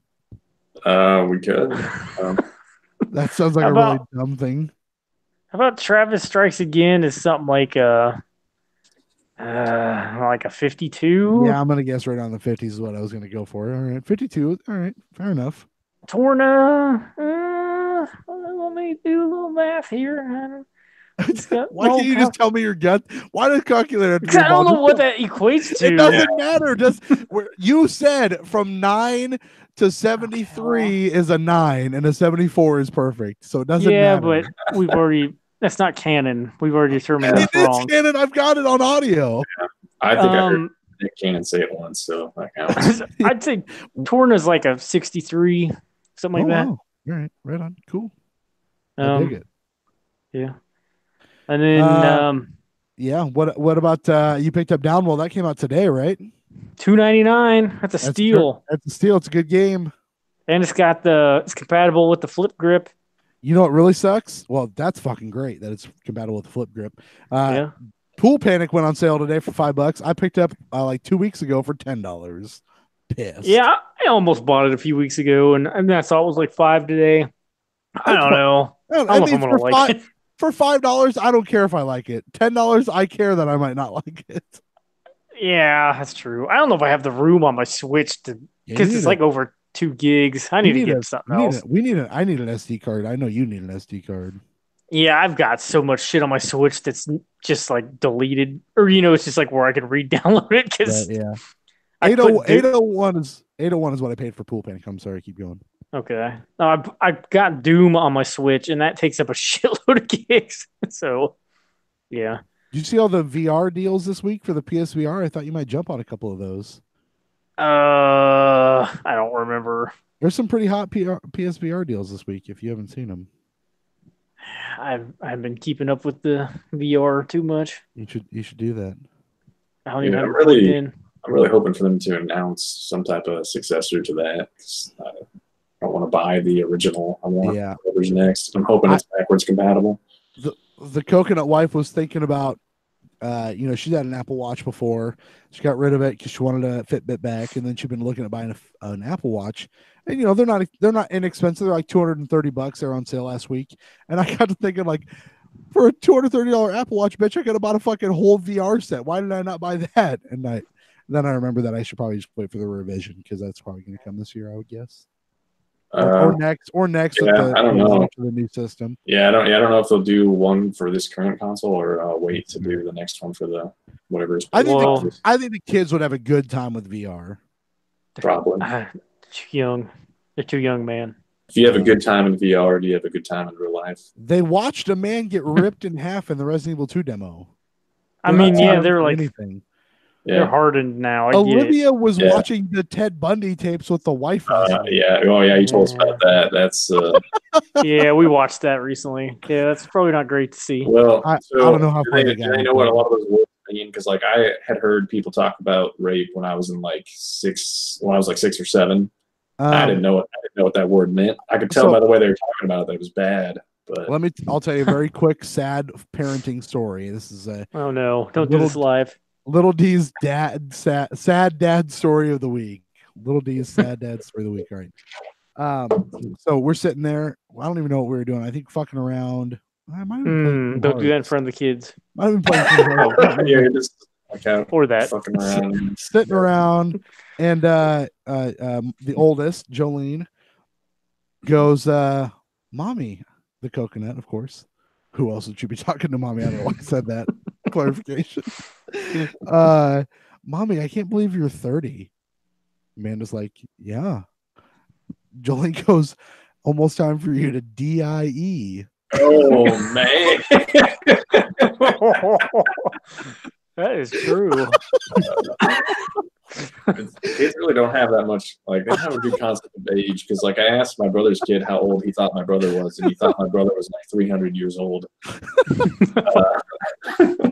So like, the initial reaction was not me crying, laughing. The initial reaction was me like, "Go the fuck to your room." That's not anything we said. She wants her inheritance now. She wants it now. She wants the PS4 all to herself to play Fortnite. Yeah. I was just like, "Are you fucking serious right now?" You know, I'm a pretty brash guy. I'm not great at holding back how I talk and how I am, and that's only because my parents were still like secretive and being weird when they were young. So I'm just like, this is who I am. You know, maybe I need to reel it in a little bit. And I said that to the coconut wife, but I was just astonished. Not only that she said it, but that she spelled it. That's almost time for you to DIE. Yeah, she spelled it right. She spelled it as if like she was an adult trying to say something a kid would understand. Right. That's what I'm saying. Like she said it as if she was fucking 25 being like, about to die, motherfucker. Like it was just so holy shit moment of the night. I was astonished that she said it. Yeah. I was like, go to your room. And she wrote Amanda a nice little, it was to mom and dad, but she's on a writing kick right now, which is fun. She wrote like this like nice long piece of paper. It was like, "Dear Mom and Dad, I'm sorry about what I said earlier tonight. I wasn't thinking. I will think next time. Love, Jolene." Like, you know, it turned into a nice cute moment there, but it was just like, holy shit, kid, what the fuck did you just say? Are her grandparents still alive? Yeah, her Grammy and Papa are both alive, and her my mom, and her husband are still alive. And my dad, Richard, is still alive. Her grandpa. But she doesn't. I mean, think, again, no idea what she's talking about. She has zero ideas what the fuck she is coming. Not a clue. Yeah, I get that. It's just it was amazing to me. Anyway, Ralph, Downwell, you liking it on the flip grip? I actually haven't tried it on the flip grip yet, but it's compatible. But I played it on the TV, and is it still Downwell? Yeah, I mean I don't know, $3. I didn't know it'd be that cheap. Play it? Did you ever play Downwell on PS4? Oh yeah, I've got it on there too. Yeah. Okay, that's what I thought. I thought that we both had it. It's still great. I don't think I ever got past level 3, but it's a good time. Yeah, it's hard, but the graphics are so tight. I could see why you didn't make it past. Yeah, level 3 is real hard. It's tight corridors, tight graphics, everything around. It's pretty tight, like a toy gun. Yeah, you just get stuck looking at those tight graphics. Yeah. Tough to get around them. What else on your vacation there, Ralph? Anything else you want to talk about? I don't know. I mean, I mentioned Ride to Hell, right? That was at the beginning. The greatest game of all time, Ride to Hell. Clothed sex, Ride to Hell. Like, there's this part in this game, like, I don't know if they ever patched that game at all, but I don't think they did. I wanted to patch games. I don't think they weren't going to be doing any of that. But there's like, so you get like a hub area that's just like this guy's town that he's from, but there's like nothing there. And you start walking too far in one direction, like a block, and it's like wrong way, turn around. So it like forces you to go back. It There's won't let you nothing go there. out of town. Yeah. No, you can't even like see. You can't even go to some of the buildings because they're too That's far away. amazing. It thinks. But there's this tree that's not attached to the ground. It's just in midair. Yes. I don't know. And okay, I was in this mission It's earlier. a metaphor for the game. Pretty much. I was in this mission earlier, and it's just like this. I was in this building, and there's this giant glass, Penis. like glass pane that was from the floor to the ceiling, and then it was like attached, and there's like a wall beside it. So I break out the glass pane, and I am in cover by the wall, so where I can still look out where the glass was. Sure. The enemies are following me. They come, get up against the wall on the other side of me, and then they're in cover and they're scooching over, trying to see me around where the glass ended. So their back is just right in front of me. Literally where you can just pop up and just kill them.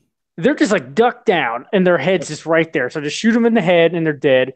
And then they get stuck and they're like, kind of like their arms are like moving around and they're like leaning back. So like stuck where the glass was. Oh my God. And then the next enemy comes up and does the same thing.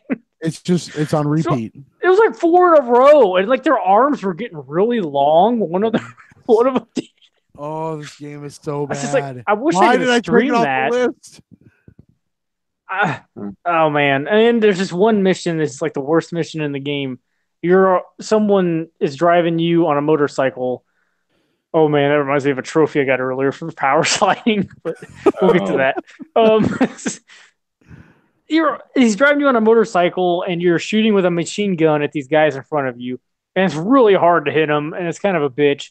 Took me like 4 or 5 times to try it, but there's like no life meter either. So you're just driving along, and all of a sudden the screen goes like black and white, and the guy driving the motorcycle just like leans over, and then the motorcycle just takes a sharp turn right into the wall and explodes. Like That's every time. Perfect.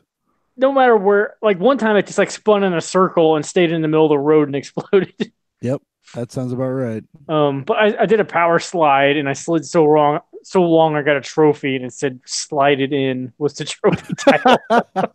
Did you platinum that game at one point? No, and that was my old account. Like I think that game would be about impossible on hard, and I think you got to beat it on hard because it's just like the combat is so sloppy and the aiming is horrible. Oh man, it's so fun though. We should try to. You should run through the credits. We should try to find one of those people on Twitter, like the game director, and interview. They're all dead. Yeah, you're right. You're right. They're actually members of Colt, and they all drank the Kool-Aid after that game launched. Yeah. It's true.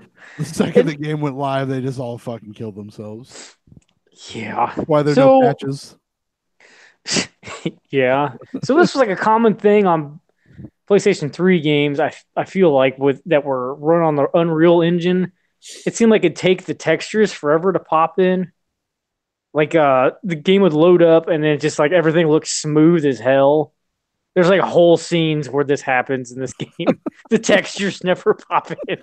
Their bodies are just so smooth. Like they almost look like dolls. Like it's weird. Like and a PlayStation 1 game at times. It's such a good game. Game of the year. Yeah.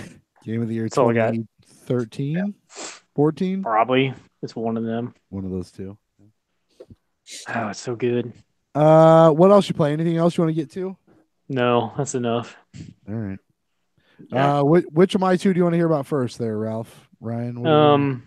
Well, the enemies are not dropping stuff in 7 right now. So God damn it. I'm watching it right now. Oh, he's not even listening to us talk like a good friend. He's too worried about proving us wrong.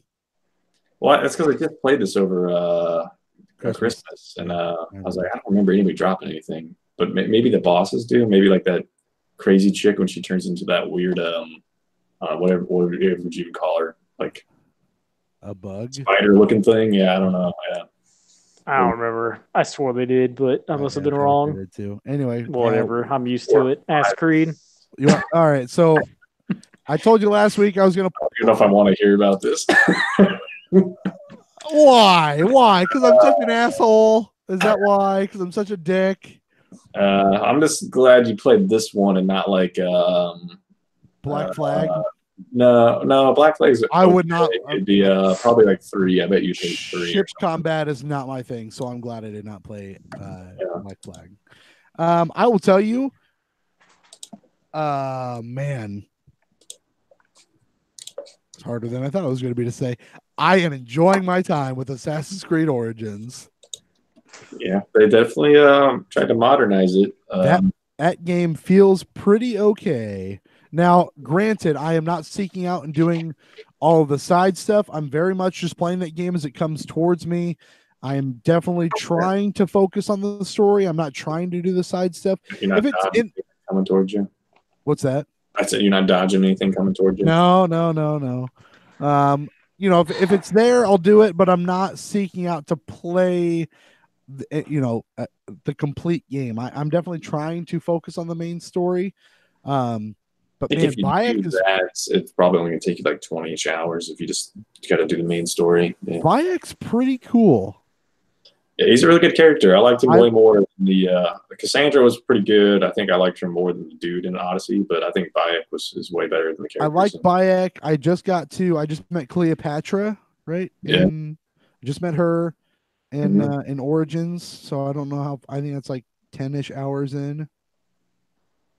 Yeah, I couldn't. My estimate of how far it is in Origins would be way off because I been a while. I started playing it, and then I went and unlocked all the areas, and then went to like every location, and then finished the game. I'm not playing it like I would an Infamous game, if you will, where I'm uncovering all the areas or doing all that stuff, or doing all the icons, which is fun. I'm not saying that's a bad way to play it, but because I didn't want to get too deep into it because I knew it was coming out, I was just trying to play story stuff, and it's been really fun. Like, I like the idea that the Animus stuff seems cool. I always thought that seemed like the cooler stuff in the Assassin's Creed universe. The whole fact that you're just playing as somebody's memories, but the person you're playing as seems kind of nifty, that you're off in this tomb and hey, here's Bayek's corpse. Guess what? Here's also this other chick's corpse.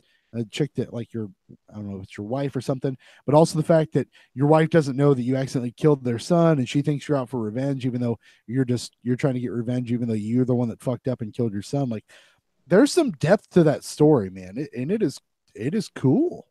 Yeah, they definitely they got away from the out of the Animus stuff. There's very little of it in the first couple games. There was a lot more of it. I thought that was the cooler part of it because I always thought that was the one they ended up going to, was like a newer Assassin's Creed, but whatever. I think they don't know what to do with it anymore. So I'm sure they don't, which is fine. But yeah, I think the mobility in that game is pretty good. I have some quips with how fast it moves sometimes that I don't think it. I don't know if it's my not being used to playing those games or it not being as responsive or maybe too responsive to the game. It's been a little while since I played it now, but I had some issues with the responsiveness of the game. But it's fucking frame rate. It is gorgeous. I am truly enjoying the character of Bayek. I am not enthralled in the story, but I'm definitely intrigued enough to see what's happening and where it's going to go. It definitely has like a little bit of maybe not so much, but it feels like there might be some Shadow of Mordor complex where you have these different figureheads of you're going to kill this guy, you're going to kill this guy, you're going to kill this guy. But I think that's just how the bad guys are laid out, not necessarily that once you kill this guy's going to succeed him. It's more that, hey, you've got these 4 figureheads and you got to kill them all, and now there's more than 4. No, it's a toned down version of what it used to be. So it used to be like so the first one you had like 7 guys you had to kill, and then and the second one it was kind of the same thing, but it wasn't like that's the main focus. There's a bunch of other shit going on too, but there was these certain DNA sequences you had to finish, and they usually ended with a major assassination. So it's them kind of going away from that, but still keeping it. where you still have these main assassinations you have to do. The kill confirm. The kill confirm thing confuses me, but I assume that's just because again you're playing as in a memory, so it takes you like the weird like black place area where it's just you and the enemy. Yeah, they don't explain that. They may explain that, and I just never watching saw them. Get it? Yep. But yeah, they do that in all of them. Where every time you go to kill like a main enemy, they will have some part where they have some dialogue. Yeah, which is fine. I don't have a problem with it. It's just definitely weird. Yeah. I also liked Bayek's hair, and then like you cut it, and I don't like that. I don't think you can put it back. I don't remember. I don't know, but I don't like Bayek without like whatever. He's still a good character, but I like him with the hair and not without the hair, which is a dumb quip. But I don't know. That game feels real good. I don't have a horse yet, although I've stolen some horses. They didn't have hair plugs back then, so that's fair. Just anal ones. I don't know where to buy the horse, or do I buy a horse or something? Buy a horse if you want, but I think you can also just whistle one over, right? No, it's still when I whistle, it's still a fuck camel. Oh, you don't want a camel. Yeah, you have to go buy a horse. Sometimes you'll get one; they'll just give you one as like a. I've stolen horses, but I've not bought one yet. So I don't know. I'm having a good time. You don't like the camel? It's fine. It's not. It's fine. So you can only have a horse, I think, in Odyssey. So you know what I kept forgetting to do though, is I kept forgetting to play like I should play in every game and climb the towers and unlock all my fast travel. I'm pretty sure I didn't do any fast travel until I hit Alexandria, and I was like, oh shit, I forgot I'm supposed to do that. Yeah. Yeah, that helps you travel around a lot quicker. That's usually why I do it. I usually run around and go hit up all the viewpoints first, and then I can go wherever I want. So. I haven't beaten it yet. I will go back to it. Probably. I say yes. I also need to go back to Yakuza, but I like Assassin's Creed. There you go. I said it. I'm wrong. You should play the first one and just ruin your whole opinion on Assassin's Creed. Yeah. Well, no, it's not. It wouldn't be ruining my opinion. It would just be bringing it back to where I thought it was already. Trash. If you play the first one, yeah. First one was pretty crazy at the time, but man, it does not hold up. No, not at all. Now I'm riding high on Assassin's Creed. It's not too bad. Is it better than Ride to Hell? I traded Ride to Hell in, so I don't know. This is what I don't understand. You won't trade in Fallout 76, but you trade in Ride to Hell. Yeah. I bought you both of those. Why is one more valuable than the other? I think that's why he won't trade in Fallout 76, because he made a mistake. I made the mistake once. I won't do it again. Yeah. I was so young and ignorant at the time. I didn't know. I still have a White Knight Chronicles. Does that make you feel better? But he pretty much gave you. I forgot I gave you that. Yeah, he gave me that too. You traded it in. I'm so sorry. I not only did I trade it in, then I immediately took it off the worst games of all time list. Yeah, it's like double dick move. It's a double terrible friend move. Yeah, what a fuck up I am. How do you what are you doing right now? Good lord. I don't know. I don't know either. Do you want to talk about it? Should we talk about Surmise the score? Yeah, let's do it. Yeah, let's not talk about it. Yeah, it's better to not. You should try to become a speedrunner or Ride to Hell. There's got to be speedrunners of that game out there. Because I don't have the patience to speedrun anything. There's no way. Awful block for games done quick. Speedrunning Ride to Hell. I'd support you. Oh man, I want to kickstart a Switch version of that. That's all I know. Yeah, if they made a Switch version of Kingdom Hearts, would you get it? Yep. No. Yep. Wouldn't? You see the version of Darksiders? Yeah, I've got that Wii U version. It's probably good enough. No, I don't. Derrick can tell us about Kingdom Hearts, I guess, but no, I would, if I wanted to play it, I'd get it on PS4 because it probably runs a lot better on PS4 and Xbox than it would on Switch. Guys, Kingdom Hearts 3 came out this week. But is it done? I don't know. It is. It has been updated thrice. It's not done then. Doesn't sound like. Was the copy that you got, was it hot? Did it feel warm? I feel like it was just. It did, but that was only because the wife was running the heat on like 1,000. Okay. So that's a lot. How's that deluxe edition? I felt like I had to get the deluxe edition because I got the other deluxe editions on the remasters of the PS3 ones with the art books and shit and the pins. Well, what this come with? An art book and a pin and a steelbook case. But it was like $20 more. It was $20. Yeah, I had a $5 reward certificate, so I mean, it was okay. I mean, you know, you live and you die. That's a saying, right? This is my Resident Evil 2. DIE. Yep, DIE. You gotta hold that E a little longer. The art book's cool. I'm happy that it came with not only the steelbook but the regular, because that artwork is cool. That is a good ass looking art like cover. I like that a lot. Steelbook, fucking whatever, dude. I'm over steelbooks. I've been over steelbooks since 2014. I wish it would come with like a statue of Donald, Donald Duck, where it has like a button where you can just push it and hear him quack over and over again. I can't believe we established that. Yeah. I will be completely and 100% crystal clear with you and the 7 people that probably listen to the show. 7? It's been more than that. Sounds like a lot. That's low, actually. I got the coconut wife, bless her to death, picked it up from the Best Buy for me, brought it home. I fired it up Tuesday, and I know traded it in. I knew it. Bought Odyssey instead. Yeah. I doubled down on Odyssey, and I've also bought the Kiwami too. Yeah. Smart. I don't know, like, I know you guys don't necessarily get as excitable or excited as I do with video games, or as hyped. My emotions run a little high at all times. I can't describe to you the anticipation I had that a game that I have been waiting for. Literally, I mean, the episode that I first started listening to on the old shows, we mentioned me and Kingdom Hearts 3. Like, that's how long. It has literally been 13 years. At that point, it could have been a PS3 game. It could have been. But I have been literally waiting for this game since I finished 2 and all those years, 2006. It's been 13 years. And they filled that time with 358 days over 2. Yep. And Birth by Sleep and Coded and all those great games that I didn't play very much. But turning that game on, and I got really emotional.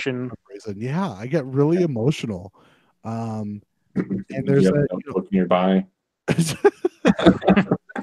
For me to dick stamp it, yeah. And I fired up the game, and there's it launches right into a cutscene of like, and it's a kind of a good cutscene to like show you past and present and all that stuff. And then you get to the menu screen, and it's just, it's the Kingdom Hearts theme. It's the song I played for you guys earlier, and I just literally like I just rolled a tear, and I wasn't like sad, and I know that sounds really fucking like femmy and shit, but I can't explain to you like single tear, Indian single tear. Like, I probably rolled a tear in each eye, maybe. But I don't know, man. It literally just that smooth that piano, just that do do do do do. I don't know. I can't. It sounds like you're singing Baby Shark for a second. No, God, no. Party though. There's a lot of doo-doo-doos in that. Yeah, you're not wrong. I don't know, and I know it sounds really dumb, and I get really emotional anyway, but that game means something to me more than I've ever thought that it did. Like, just hearing that music, like it said start game, and it said fucking Kingdom Hearts 3, motherfucker. 13 years I've waited for me to say let's go, and I've played almost 20 hours of Kingdom Hearts 3 in roughly 2 days, and man, were all the worlds awesome or no? Sucks. No. What? I knew it. I knew it was coming. I'm just kidding. The tear stuff, that's all real. Like, that was real raw emotion of like the coconut wife made fun of me, and it's fine. I'm used to being made fun of. You're like, what is this Tangled bullshit? I will tell you that, boy, man, I've never watched that Tangled movie, and I do not have any desire to see Tangled. That was not fun. The game starts and it literally just kind of throws you in, and you're back in the thick of things. Playing, you go right to Mount Olympus as your first world. You get to the Hercules, which my favorite Disney movie, so I'm in. Like, I'm all about that. Is James Woods back or no? Woods is Hades. Yep, it is still Hades. But the camera feels better. The game looks crisp as shit. I will tell you that I had this thought, but it may sound like an unoriginal thought.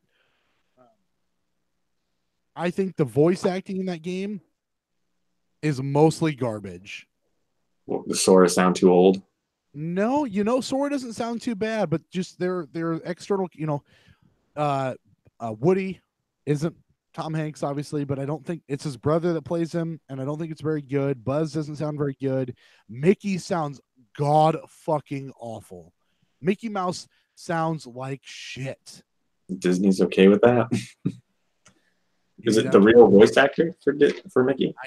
I don't know that it is. I didn't check, to be honest with you, but boy, is it fucking bad. The voice acting is not great. The cutscenes are sleep worthy, and that is to say that they're very long. Not that they're boring, but they're definitely dense at times. And when you've been up since 4 o'clock in the morning and you try to play a video game that you have to be very involved in, watching 20 minutes of cutscenes doesn't do you a lot of good. Can you pause them though without skipping? I could pause it and like went to bed. Is that what you mean? Yeah, just like pause it so you can like go do something. You don't have to worry about accidentally skipping them. Like I could pause and shake it out, go pee and kind of stand up and try to get a little more energy. But I was falling the fuck asleep. I will, on the record, tell you that I played an hour of Kingdom Hearts the first night that I don't remember playing. Yeah. So I restarted it the next day when I got up. Did you play Metal Gear Solid 4, Ralph? No. Oh, neither of you guys. Oh, yeah. At the time, back in 2008, they made a big deal out of Metal Gear Solid 4's cutscenes because you could, I think it was one of the first times you could actually pause the cutscene and then go do something while they're playing, just because the cutscenes were so long. Normally, you would either have to watch the full cutscene or you could skip it, but you couldn't pause it. So, couldn't you just hit the home button on PS4 and it would just? Yeah, you could. Yeah, you could. I don't know if you probably could actually do that on PS3 too. Probably. Yeah. It does kind of weird where it will still show like the screen in the background, but it may stop it. But I streamed a little bit of it. It's up on the YouTube. Little D's. I'll watch some of that. Kingdom Hearts 3. I appreciate you watching. I watched that Ratatouille thing. It's a cool little mini game. Cooking. Who doesn't like cooking with a rat? What are you cooking? Bolognese and what is that? I don't even know what that means. I don't know what was happening. You're Donald. No, you're Sora with the Ratatouille rat, little chef. Okay. Boy, the cutscene length didn't really get me too heated. Like I said, I replayed an hour of Kingdom Hearts 3, which is, whatever, dude. I don't care. I've been waiting for that game for my entire life, it feels like. So playing another hour and beating some bosses is not a big deal for me to make sure I know what the fuck's going on, because one cutscene you could be lost again in that game more than you already are going in. How much ice cream have you seen? You go right to Twilight Town after that, and Dog Street is back, and ice cream is a thing. Man, yep. No time wasted. But oh fuck, what was I gonna say? So that means you see Roxas right away then? Nope. Oh, but you saw Roxas. Oh, but you see that kid wearing the Dog Street jersey, right? Yeah, you see all the other kids. Roxas doesn't exist. Man. Because of reasons. We're convoluted reasons. He's not a real person. He's in Sora.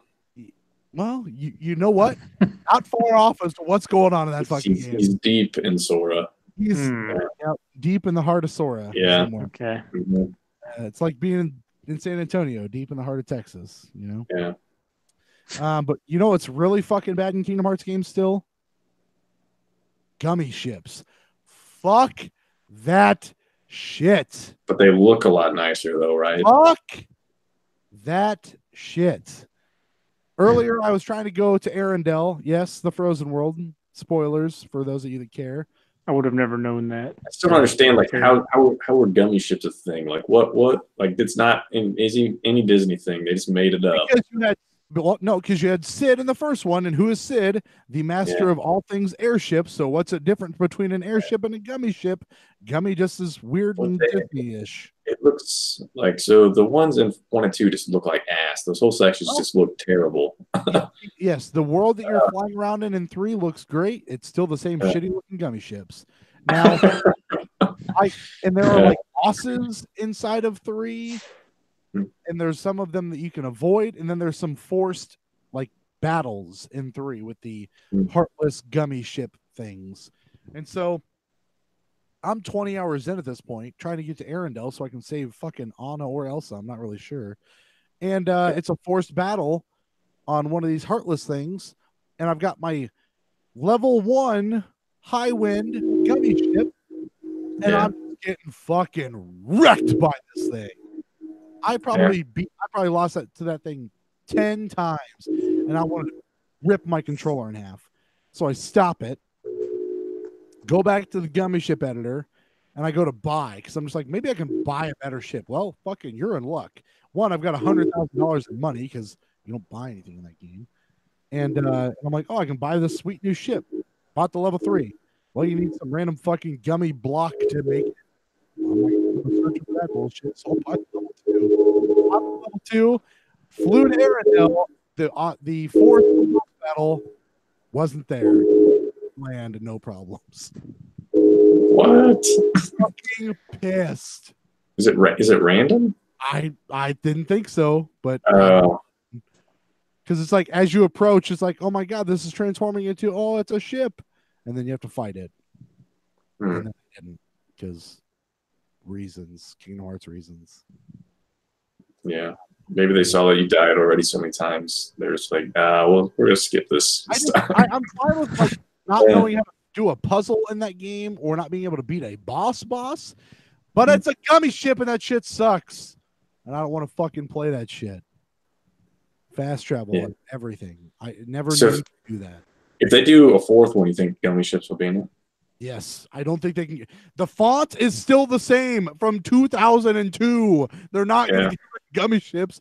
That shit was 17 years ago. It's the same fucking font. It's the same sounds. You know what sucks though? Only 10 save slots. 10. Yeah, I think I only use 1. How do you need? Yes, I think I use 1 for Kingdom Hearts 2. I save every save slot on a different slot usually. Yeah. You never know when you got to go backtrack. That's a lot. I can't go back to Kingdom Hearts. I get lost if I go back because I didn't know what just happened. Let's go back. Is Nightmare Before Christmas in this one? No. Well, I don't know. I haven't beaten it, but no, not yet. I've seen them. I'm making spoilers. I've seen the Muddy Path. I've seen Frozen, Monsters Inc., Toy Story, Hercules. I didn't know you can OD on honey. So I think Pooh has got to be pretty much near death. He's been dead for a while. Yeah. He's either been dead this whole time, and that's why he's so dumb, or he's just near death constantly. This guy in a suit. The mini games in the Pooh world are trash this time. Okay. I mean, literally the same mini game across 3 different areas. They should get Christopher in that. Christopher Robin, the one I thought was cool. Yeah. Should get him in that. That would defeat the purpose of having Sora, though. Sora is like the surrogate Christopher Robin. Well, he encounters like real people from like Final Fantasy and all that stuff. Well, I real. haven't seen anybody from Final Fantasy in this game yet. Nobody. Moogle. Sure, Moogles. No humans. All right. Did they call Sora Koopo? Yep, a lot of Koopo still. Okay. You have to do you get a camera phone, so you have to do like camera phone missions where it take pictures. That's timely. You have to do like hidden Mickey symbols and take pictures of those. Take like pictures Illuminati. of Keyblade, is that what you're saying? Some Keyblade pics. Keyblade pics are a thing. That's hot. It's everything you want it to be and more. I'll close by just telling you You that post those pics to Twitter and Instagram. there is a fake Instagram in between loading screens. Yeah, you should just start sending out Keyblade pics. Kingdom Hearts loading screen. Not on Twitter. Send them to Draymond Green. I will tell you that as a Kingdom Hearts fan, it feels great to be playing a Kingdom Hearts game in 2019. A new proper Kingdom Hearts game in 2019. But it is still as confusing as ever. Yeah, I mean, for me, it's more just going to the different worlds and seeing what crazy shit Square Enix does with the Disney stuff. Yep. And so far, there hasn't been anything that it's like. I mean, I love Hercules. Twilight Town's fine. Toy Story was really cool, but I think they kind of blew their load early because then you go Tangled and boring. Then you go to Monsters Inc., which is really short, and then now I'm in Frozen, and I don't give a fuck about Frozen. You're letting it go. And I'm pretty sure, I'm pretty sure you can just see all the worlds by looking at the trophies. So I'm pretty sure only like 2 or 3 worlds left. Really? I thought the game was like 30, 40 hours, something like that. So, yeah, I don't know. Maybe you are then. Yeah. If I'm 20 in, yeah. If I just got to Frozen, I got another 5 hours there. I bet you 2 or 3 more worlds. That's probably it. It's a small world after all.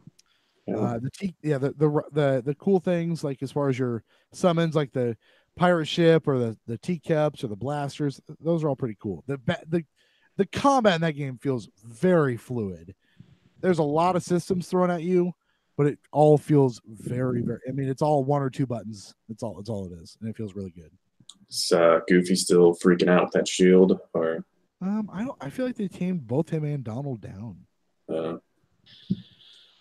Yeah, I don't know. I'm hoping to see him just spinning that shield around, doing nothing while I'm playing, but nothing. You don't see any of that. I mean, you can. It's just not as like frantic as normal, or at least I don't feel like it is.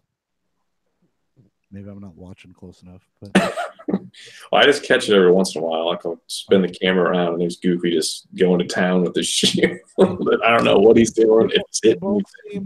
There's a lot of combo maneuvers, and they both seem very adequate in their battling skills this time around. So I don't know. Kingdom Hearts 3, it's real, and it's real fun. 74 out of 74. Unfinished review. I truly am. I'm about a paragraph and a half into an early review. So well, the game's not done yet, so you're fine. Yeah, we'll see. We'll see if I can fix it. It'll be like Final Fantasy 15, where they patch it so much that it's a completely different game in like 3 months. Yeah. Yep. That's it, Ralph. Anything else that we need to go over, or should we move into Surmise the O? Surmise the O. That one? Yeah. Sandra O. We surmised a bunch of scores for stuff last time, and none of those things have reviews up yet, so no surmise the score this week. Sorry, Derrick. That's the way it goes. No worries. You're on a hot streak. I was on a hot streak of being last. Yep, you're right. I think you got one. Yeah, that's right. So that's it. All right. Well, until next time. Or is it? Oh, you might have to go back and listen to your scores, because Ralph may be adjusting your scores after. Try lose. Probably. That's the right way to do it. I adjust it to where Ryan wins every time. Yes. Yeah. That seems to be what happens. Well, that was I think the week before last. It was pretty much you every time, wasn't it? Yeah, like 3 or 4 times, I think. Yeah. That was weird times. I don't know. You guys want to do some most anticipated games of this year, even though the year's almost over already, and all the good games have already come out. I do. There's a lot. I hope not. I have 5, but Ralph, I posed this question: what is your most anticipated game of 2019 to our Facebook group? I have some replies here if you'd like me to read them. Hit him. Here we go, including some that we all might have on our list. I want to start at the top. Chris Sharp comes in saying that his most anticipated game is Last of Us 2, which very possibly might not be a game for 2019 or for PS4 or for PS4 even. Tyler Nash, Xbox exclusive now. Kingdom Hearts 3. What? That's not a real game. He hasn't picked up yet, but he's excited to play it. Corey Rogers, Madden 20. Oh, man. Wait, who do you think's going to be on the cover for Madden 20? Mahomes? I hope not. Le'Veon Bell and Brown, both in opposite, like different uniforms, just to fuck with the league. Let's put Des Bryant on the cover. Perfect. Yeah. Alex Smith. Andrew Arthur Morgan saying all of the Hearthstone expansions. Old coworker of ours, Maxwell Valencia, saying Sekiro. Okay. Chris Sharp again here saying Anthem. Mike Street, Mortal Kombat 11. All right. They spell that as STREET. Yeah, STREET, Mike Street. Yeah. That's a pretty cool last name. And the coolest of picks for the most anticipated game of 2019 from Burt Lowry, Days Gone. Okay. Is the most anticipated game. Before we get to ours, why don't we say goodnight to the children who are to the show. To the show. Derrick's list too. Would you like to say goodnight? I'm still holding out hope for Days Gone. That's all I'm going to say. Oh, you're not. I know Derrick's not, but I am, but yeah. What is her most anticipated game? What's your Fortnite most anticipated game for 2019? DIE. Died twice. Shadows DIE twice. Shadows DIE twice. she said Kingdom Hearts. Yeah. No. Score some brown points. Yeah. Well, most anticipated and finished game. Well, Yeah, right. What about I don't even know what games you would enjoy. What Solitaire. Yeah. Is the Runner 4 coming out this year? What's that? Is Runner 4 coming out this year? Is there a new game coming out? Oh, that team is making a Bubsy game. Oh, oh yeah, I don't know. It might be interesting. Anything else you're excited for this year? That the Lego movie is coming out. Oh, that is exciting. Lego Movie 2, Part 2, and you also got glass. You also got glasses today. What? They're not on. No, it's okay. It's okay. We'll show them next time. Next week, you wear the glasses. We'll show them off. Man, she's getting old. Drop the dance. Yeah. Does anybody else have glasses in your household? The coconut wife has glasses. So it's a tired dance. Inherited those eyes. She's real tired, yeah. All right, your turn. You have your shirt on. Oh, there's more? Oh, gosh. Well, I mean, soon enough, there'll be a third one. I thought you were going to say fourth. Oh, fuck that. That's never happen. What are you excited for? What game are you looking forward to this year? Kingdom Hearts 2. They all want the Disney stuff. They can have it. I traded them well. Oh, here's Jolene with her glasses. Well, those are nice. They said those are nice. Yeah. They can, if anybody's trying to poke your eyes, his glasses will protect it. Thank you. Yeah, defense. Show them again. Did she pick them out? Huh? Did she pick them out, or did she picked the whole thing out? That's all hers. Tell her you got to put some tape in the middle. You got to put some tape in the middle. He said. Yeah. She said, It's got to be some white tape. What else are you excited for? Anything else this year? Lego Movie 2. They like the same stuff. She copying answers, or is this legit? You're looking forward to playing with your friends this year? Yeah. It's a great It's a good game. thing. How about how cold it is outside? Tell me about the weather. How do you feel about the political parties?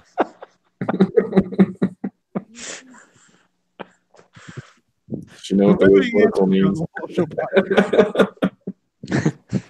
Oh boy. Oh, you got a clip in your hair. All right.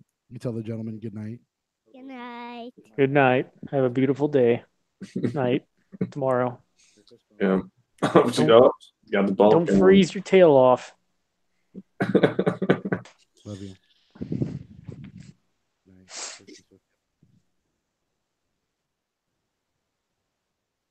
True. Coconut says hi. What's her most anticipated game? What's your most anticipated game this year, babe?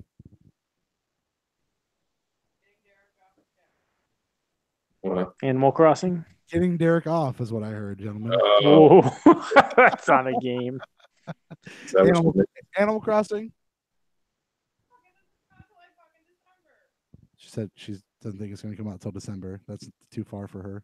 December? That's still this year. Yeah. Still this I don't year. know. I'm not 100% sure it's coming out this year, but it might. What else? Sims 5? Is that a thing? No, it's not a thing. I don't know. Make them look better. Make weird. Well, the last time they came out with The Sims, they totally fucked it up. Yeah, I don't know what they're going to do more. But Animal Crossing, Coconut Wife's most anticipated game of 2019, even though it'll basically be 2020. Okay. Did they have a full title for that? I think they're not revealing that. Maybe that'll be in the treehouse in the Animal summer. Crossing, Captain's Log. Okay, that's not bad. They go into space. It's about nooks and crannies. I don't know. My Three I Sons. got nothing. Yeah. Amiibo Festival 2. That's probably the subtitle. Don't do that. That's awful. All right. Is that all from Facebook? That's the Facebook group, Level Up Show Podcast at the Facebook. If you'd like to join in the discussion, or you can add me personally. That is Derrick James Vance on the Facebook. You can send in pictures of keyblades. Keyblades or dicks, either one really, as long as they're sharp. Sharply sharp, dressed. I mean 1080p. Yeah. Keyblades, yeah. What about that's all the Facebook anticipated games, Ralph? What else you got? I don't have these in any order, but I'll give you one.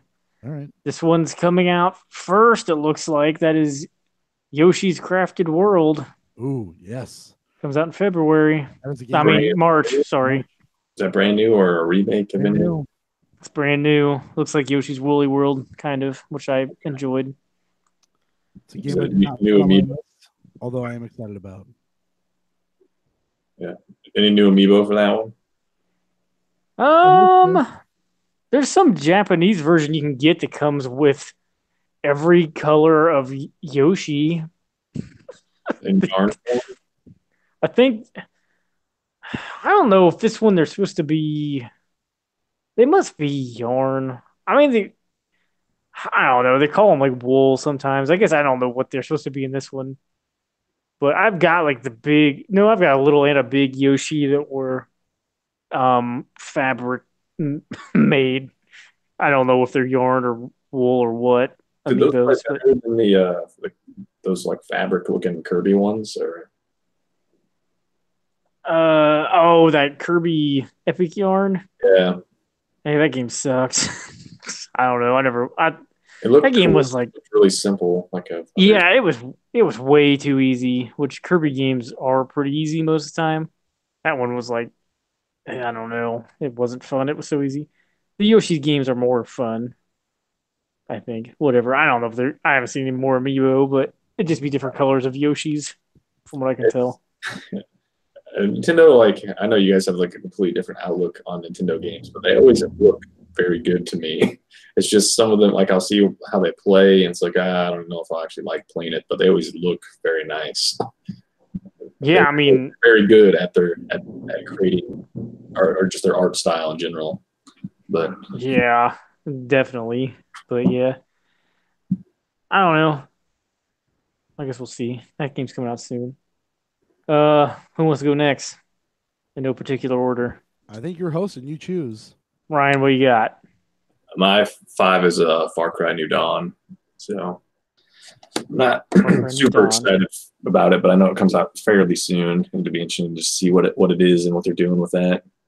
So Yeah, I'll probably pick it up. Maybe not at launch. I don't know. We'll see. what's his name? Is it Herc? Is that what it is? Yeah, Did they say anything about him potentially being in this? I haven't heard anything, but I'm sure he is. Seems like he's in everything, Yeah, which is totally okay. He probably survived all that shit. yeah. I mean, he Um, survived Primal, so he did. Um, Derek, what you got? I'm going to catch us up here because I cannot ever do the things the right way. I also have The Last of Us 2 on my list. That game, unfortunately, does not have a release date or a release window. So, for all we know, it could be a PS5 game and not a 2019 game. I would love to see it this year, but I just don't know. So, that's on my list. I'll give you number 7. It's Judgment, which was Project Judge. That was the new game that looks kind of like a Yakuza game mixed with maybe some Phoenix Wright-ish elements, which that if you're trying to sell a game to Derek Vance and you say it has anything to do with Phoenix Wright, did they give that a U.S. release or announce? Yeah, I want to say it was listed there for Q3. Yeah. Okay. Yeah, So I'm in for Judgment. Yes, Yakuza and The courtroom drama. Fuck yes. I don't know All how much right. courtroom drama you'll be doing, but you'll be definitely doing all fighting. Yeah. Number 6, I've got Rage 2, all of the pink in the world. I did not play the first Rage, but Rage 2 has got me a Rage Roner. I am excited for Rage 2. I would say don't go play the first Rage. I won't. Yeah, I didn't won't. love it. But I am Pretend like excited it didn't happen. I'm excited for Rage 2 and all the Andrew WK that comes with it. Hopefully, Yeah, there should definitely be some more Andrew WK. Is he going to be in the next Madden? I hope so. I hope he's in the next Mortal Kombat for all I care. gosh, yeah. Yes.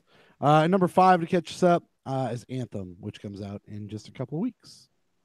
That's the new BioWare Destiny style game, and I'm there for that.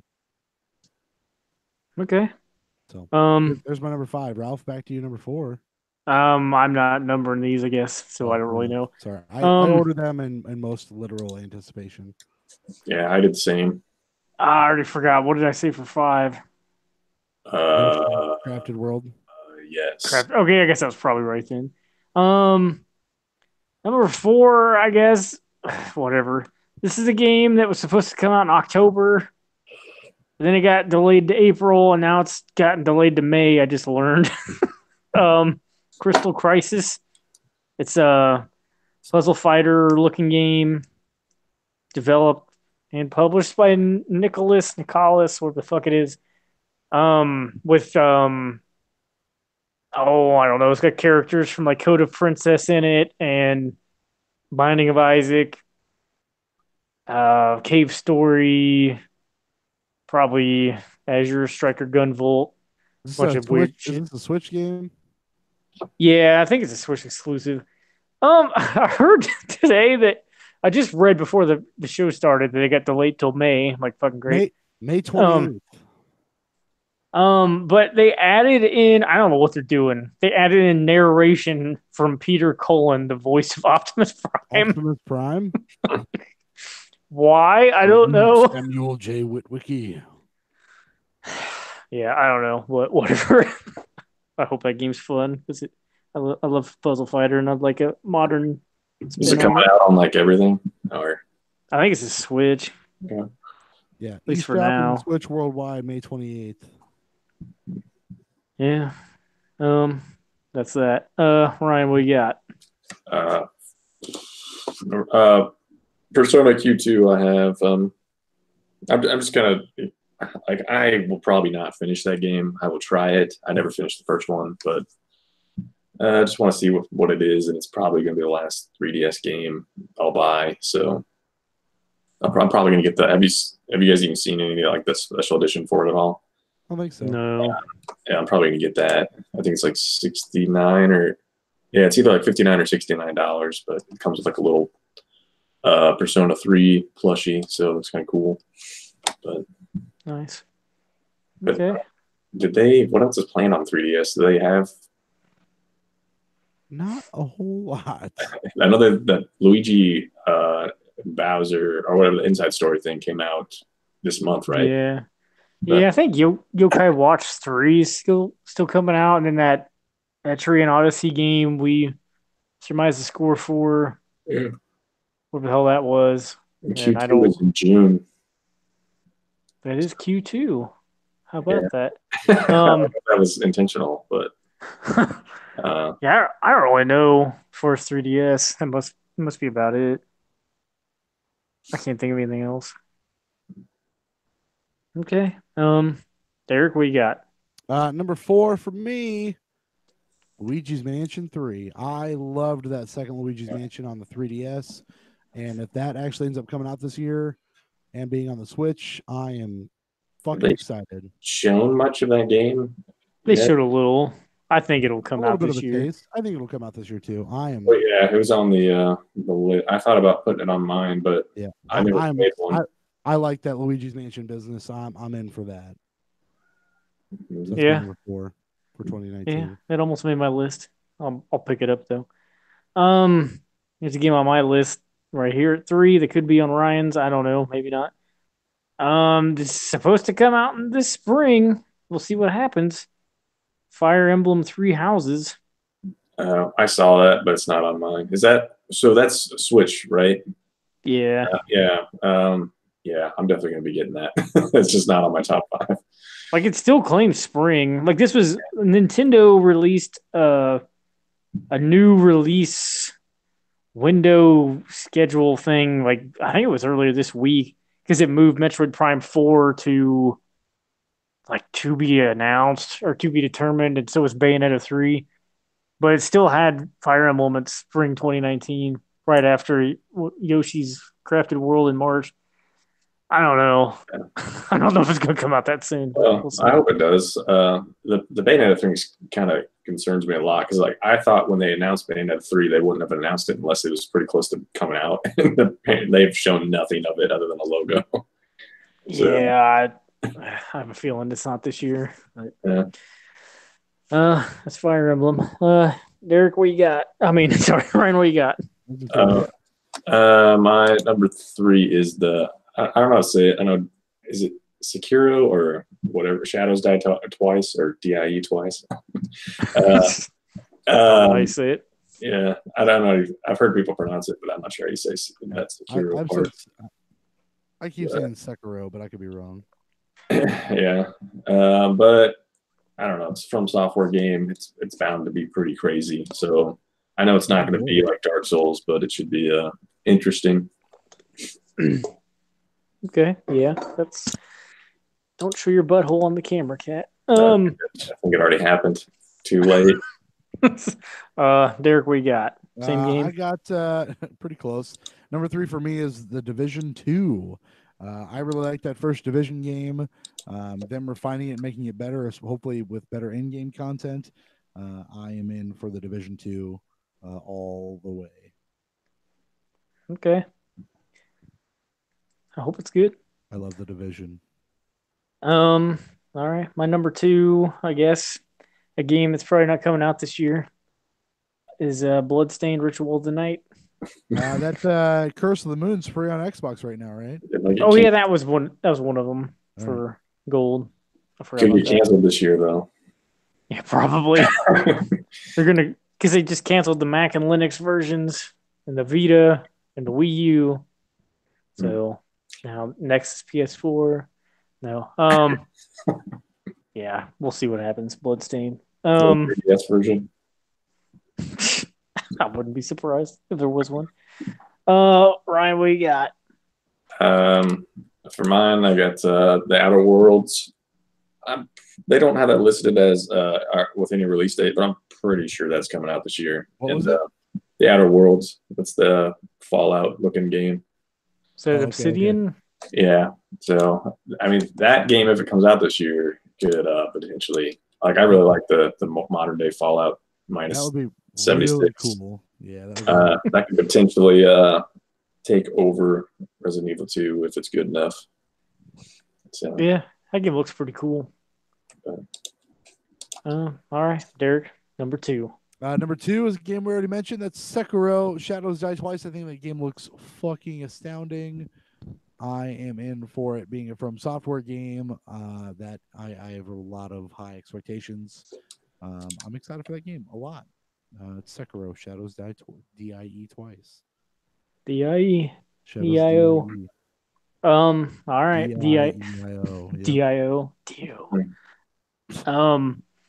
My number 1, which is probably dumb, but whatever. This is very important, this list we're doing. Marvel Ultimate Alliance 3, The Black Order. Wow. We'll see what happens. Yeah.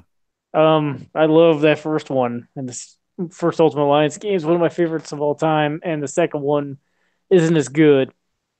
So it's pretty crazy. It's a Switch exclusive, but yeah, Nintendo's bankrolling that shit. So like that gives me a little hope. And I mean, I know they've worked with Team Ninja on Metroid Other M, which was definitely polarizing and or not great, but I liked it, but I didn't love it. So whatever. I hope it's all right. Who is the leader of the Black Order? I don't know. I haven't paid attention to anything Marvel in such a long time. Derrick, what you got? Black Order. Who is it? What? Oh, the Black Order. I'm assuming there's some type of Is it Thanos? What? It's things. What? Is it Carnage? It might be. Reggie. Ryan, number 1. What you got? Black Order comics. Super villain games. I don't know. My number 1 is Devil May Cry 5. I'm hoping that game is awesome. So it looks awesome, but it's been a while since a main Devil May Cry entry has come out. Yeah. Not quite as long as Kingdom Hearts 3, but pretty close. So DMC's not like a main entry? Is that how this? I don't think so. I think they tried to reboot the series with that, and it didn't go as well as they wanted. So okay. So 4 is the last one. Yeah. All right. It has been a while. All right. I like the reboot though. I thought it was pretty good. I thought I saw there was a demo for Devil May Cry 5. I don't know if there actually was. Xbox. I was gonna try it out and I forgot. Yeah. Derrick? 4, and man, the controls are so weird in 4. Yeah, that was pretty early on into the last generation, wasn't it? Yeah, it was like the first couple of years. Yeah. Yeah. Derrick, your number 1, Kingdom Hearts 3. I hear you, brave young Jables. You are hungry for the rock. Wait, no. You doing Jack Black on us? He opens up his thing every time with what's Jable and Jablinski's. he was going Dio, so I was going Kickapoo Dio. I thought you were doing a little I Jack don't know Black. what's happening. Jack Black, Tenacious D, Kickapoo. No, just Jablin over here. That's all we're doing. Jables, old Jables. Kickapoo? That's a high school around Kansas City somewhere. Long ass fucking time ago in a town called Kickapoo. Nothing. No. Hell no, I don't know that shit. God damn it! You need to learn your Tenacious D. Why? Because it's so good. Anyway. I mean, that's fine. You can like it. Yep. Everyone can like it. I don't care. It's Olive Garden, you know what I'm saying? When you're here for family, it's the same thing. Welcome to the family. Yeah. Welcome to the family, son. Here's a spoon. Here's a spoon and a straw. Start going to town. My number one game, most anticipated game for 2019. Again, if Last of Us 2 had a release date and Kingdom Hearts 3 was not released, it would be either of those two. Is Doom Eternal, because fucking Doom It doesn't have a date either. It's supposed to be this year though. Yeah. It is slated in the Wikipedia page for Q4. Oh, okay. Enough for me. Yeah. Well, how long was Agent slated in that page? Still there. Agent. Fuck that shit. No, they actually showed footage of Doom Eternal. It's probably coming out this year. Doom Eternal is 2019 scheduled. Yeah, it could get pushed, but there's that. So do they have anything else? I don't know what else Bethesda got going. It's probably just whatever that Wolfenstein. expansion thing, Oh, Youngblood. What's it called? All about that. Youngblood. So they got Whatever. Rage. So you want me all of the time? Yeah, they could do Rage earlier this year, whatever that expansion is, and then Doom in the fall. Probably. Yeah, I don't know. Anything else? Let's see here. Fallout 77 in the fall. Yeah. Elder Scrolls Blades is apparently this year. Oh yeah, it's the mobile. Or And then no, I don't know. Yeah. That was the mobile one. Blade, like the movie. Yeah, Sure. more than one of them. Vampires. It was the ultimate Elder Scrolls Blade crossover that everybody was pining for. All of the blades, all of the time. Wesley Snipes relevant again. Yeah. Yeah, it took Elder Scrolls to do Yeah. what they're doing it. Yeah. Supposedly They're paying his taxes for him. Supposedly both Youngblood and Cyberpilot are coming out this year. Oh, that's the Cyberpilot, VR thing. VR one, yep. And then Youngblood's supposed to come out this year too. That has you playing as his daughters, right? Yeah, maybe. I think Yeah. so. Yeah, they'll still be at E3, so they'll probably show. I mean, they're going to Shit get like booed that off the there. stage unless they bring out Andrew WK, but yeah, they'll be there. They should just not mention Fallout. That should be the ideal situation. Right. He should wear. Did you see all those? Was it you, Derrick, that posted that picture No, of like no. oh All the hoodies or yeah. It's like a raincoat. Wearing that raincoat 76. I was dying when I was looking at some of those. That one was just like a plastic bag with 76 photoshopped on it. Yeah, they should just own it. Just go out there for the press conference wearing those shitty ass looking ones that were. That'd be awesome. Yeah, I'd be into that. Well, Andrew WK would do it. Yeah, it would be like, now everyone gets 100 free atoms, and everybody's happy. Yeah. And a free copy of the game. This is the new Destiny. Oh man, yeah, that'll work. That'll do it. We'll do it. I think overall 2019 should be a pretty good game or pretty good gaming year. I do think that we won't have any major releases necessarily due to new consoles probably happening next year. Forget about Crackdown 3. Whatever. Hell yeah. I just missed my list. Yeah, just missed my list. It was number 23 on my most anticipated games. Yeah. Right behind my writing stables too. Fuck. Hey, that's not confirmed. Yeah. No, I don't know. Maybe it is. My horse, yeah. I'd play that. I'd fuck would. that. Thanos is a member of the Black Order. Think he'd be the leader? My three-legged cat? Probably. Or well, yeah, sure. I don't see why not. I mean, he could lead something, right? yeah, I mean he walks so he could lead. It's Thanos, Black Dwarf, Black Dwarf from Star Trek. Corvus Glaive, Ebony Maw, Proxima Midnight, and Supergiant. So you decide which one's the leader. I don't know. I like the Ebony person. That's a good name. Wasn't Supergiant an Developer of Fire? Supergiant Games, yeah. Yeah. Supergiant is a lady with a large breast. Yeah, large breast. not like not Sinran Kagura style, but oh, okay. I feel like I see what we're going for. Big old titties. Also got some bluish green skin, so Bluish all right, titties. That's fine. Everyone looks the same in grayscale. That's fine. yeah. Everyone looks good. Everyone looks the same when you're 9S. Ebony Maw is a man. He's one. I don't remember which one. He's one interesting looking dude. Ebony Maw. I've never heard of him.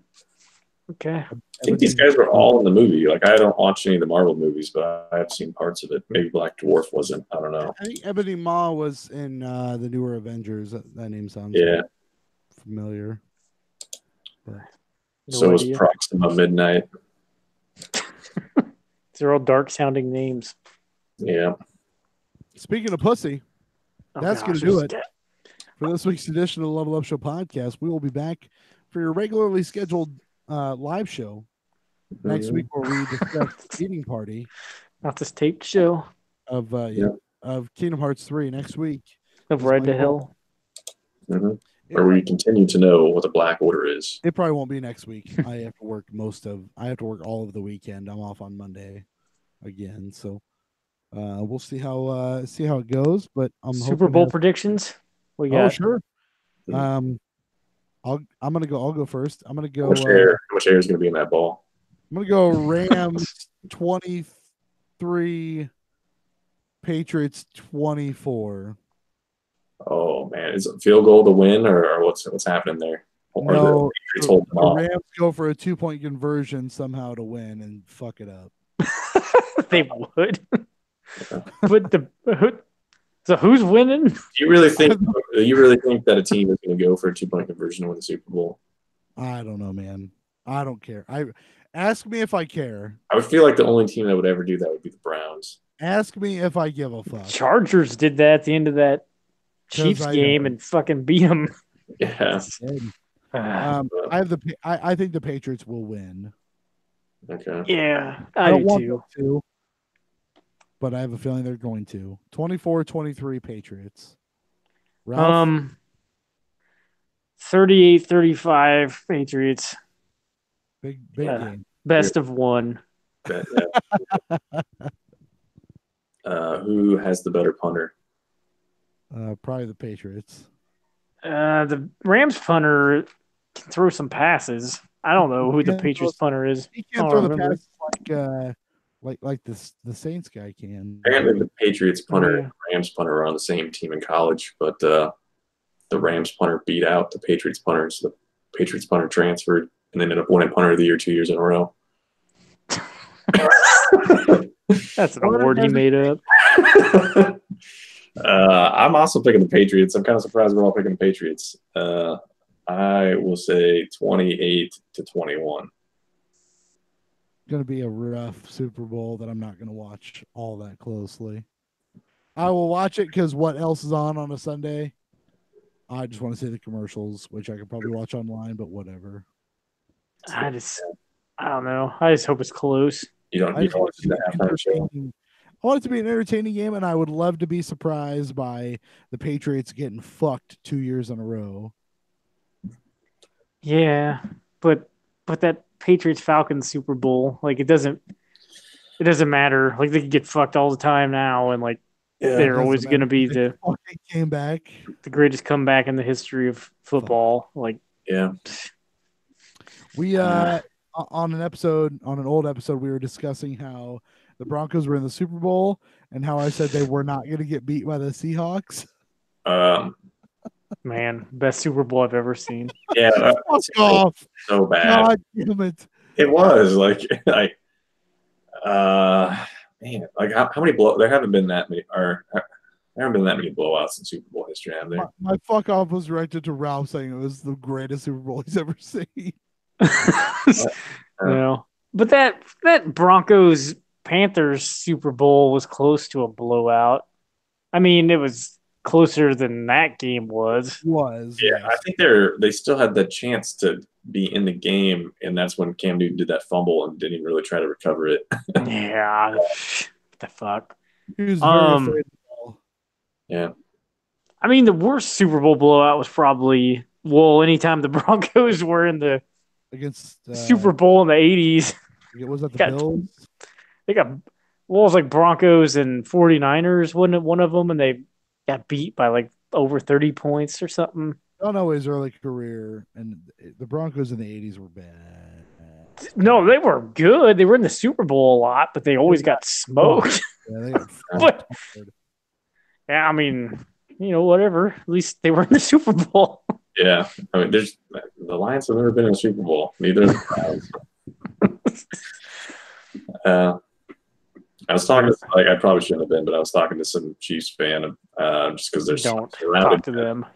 I was surrounded by them, and they feel. I understand they feel bad they didn't make the Super Bowl, but they make it sound like it just always happens to them, and their team is they're always I don't know, always having heartbreak. And I was like, I think the Chiefs are better than you think they are. They've been in the playoffs how many years in a row now?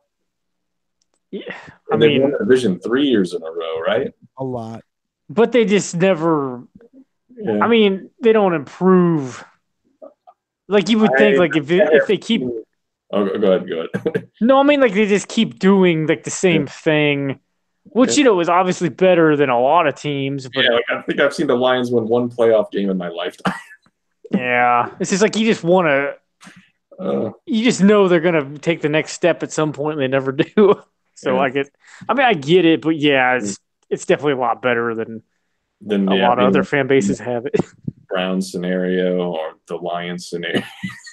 Yeah, I mean, but it's everybody thinks that way because I know like Derrick, the Broncos just won the Super Bowl, and you were like upset that they're not in it again.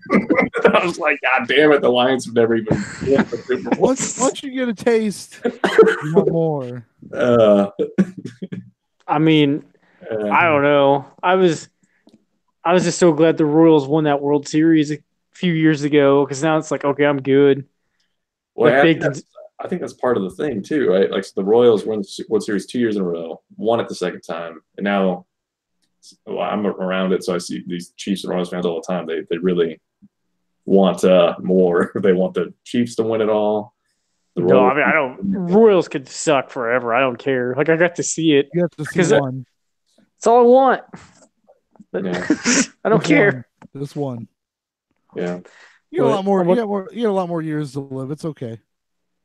The DIE's coming up. I'm over 30. What was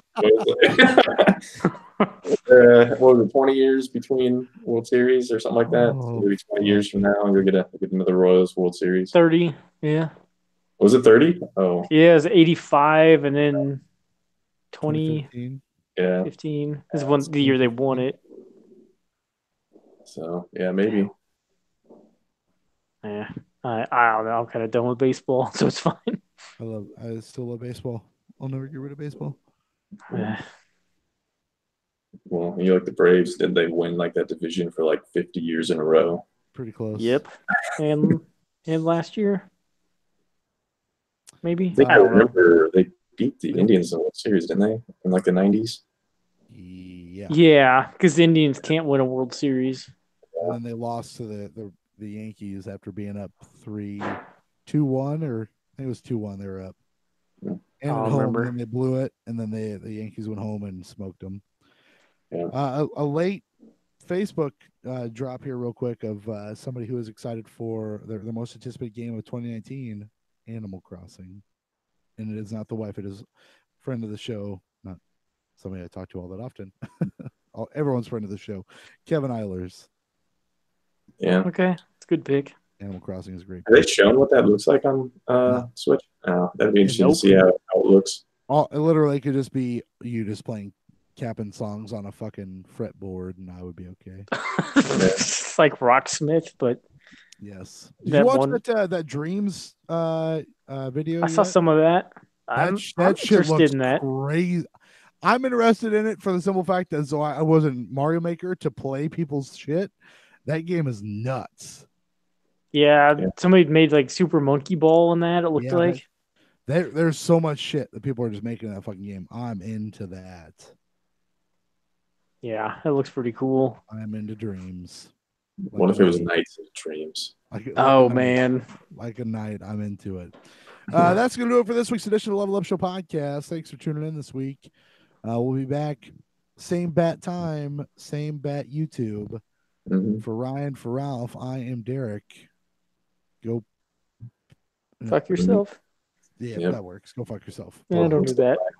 I was gonna say go Patriots, but that sounds dumb. No, you can't do that. Don't say that. Fuck.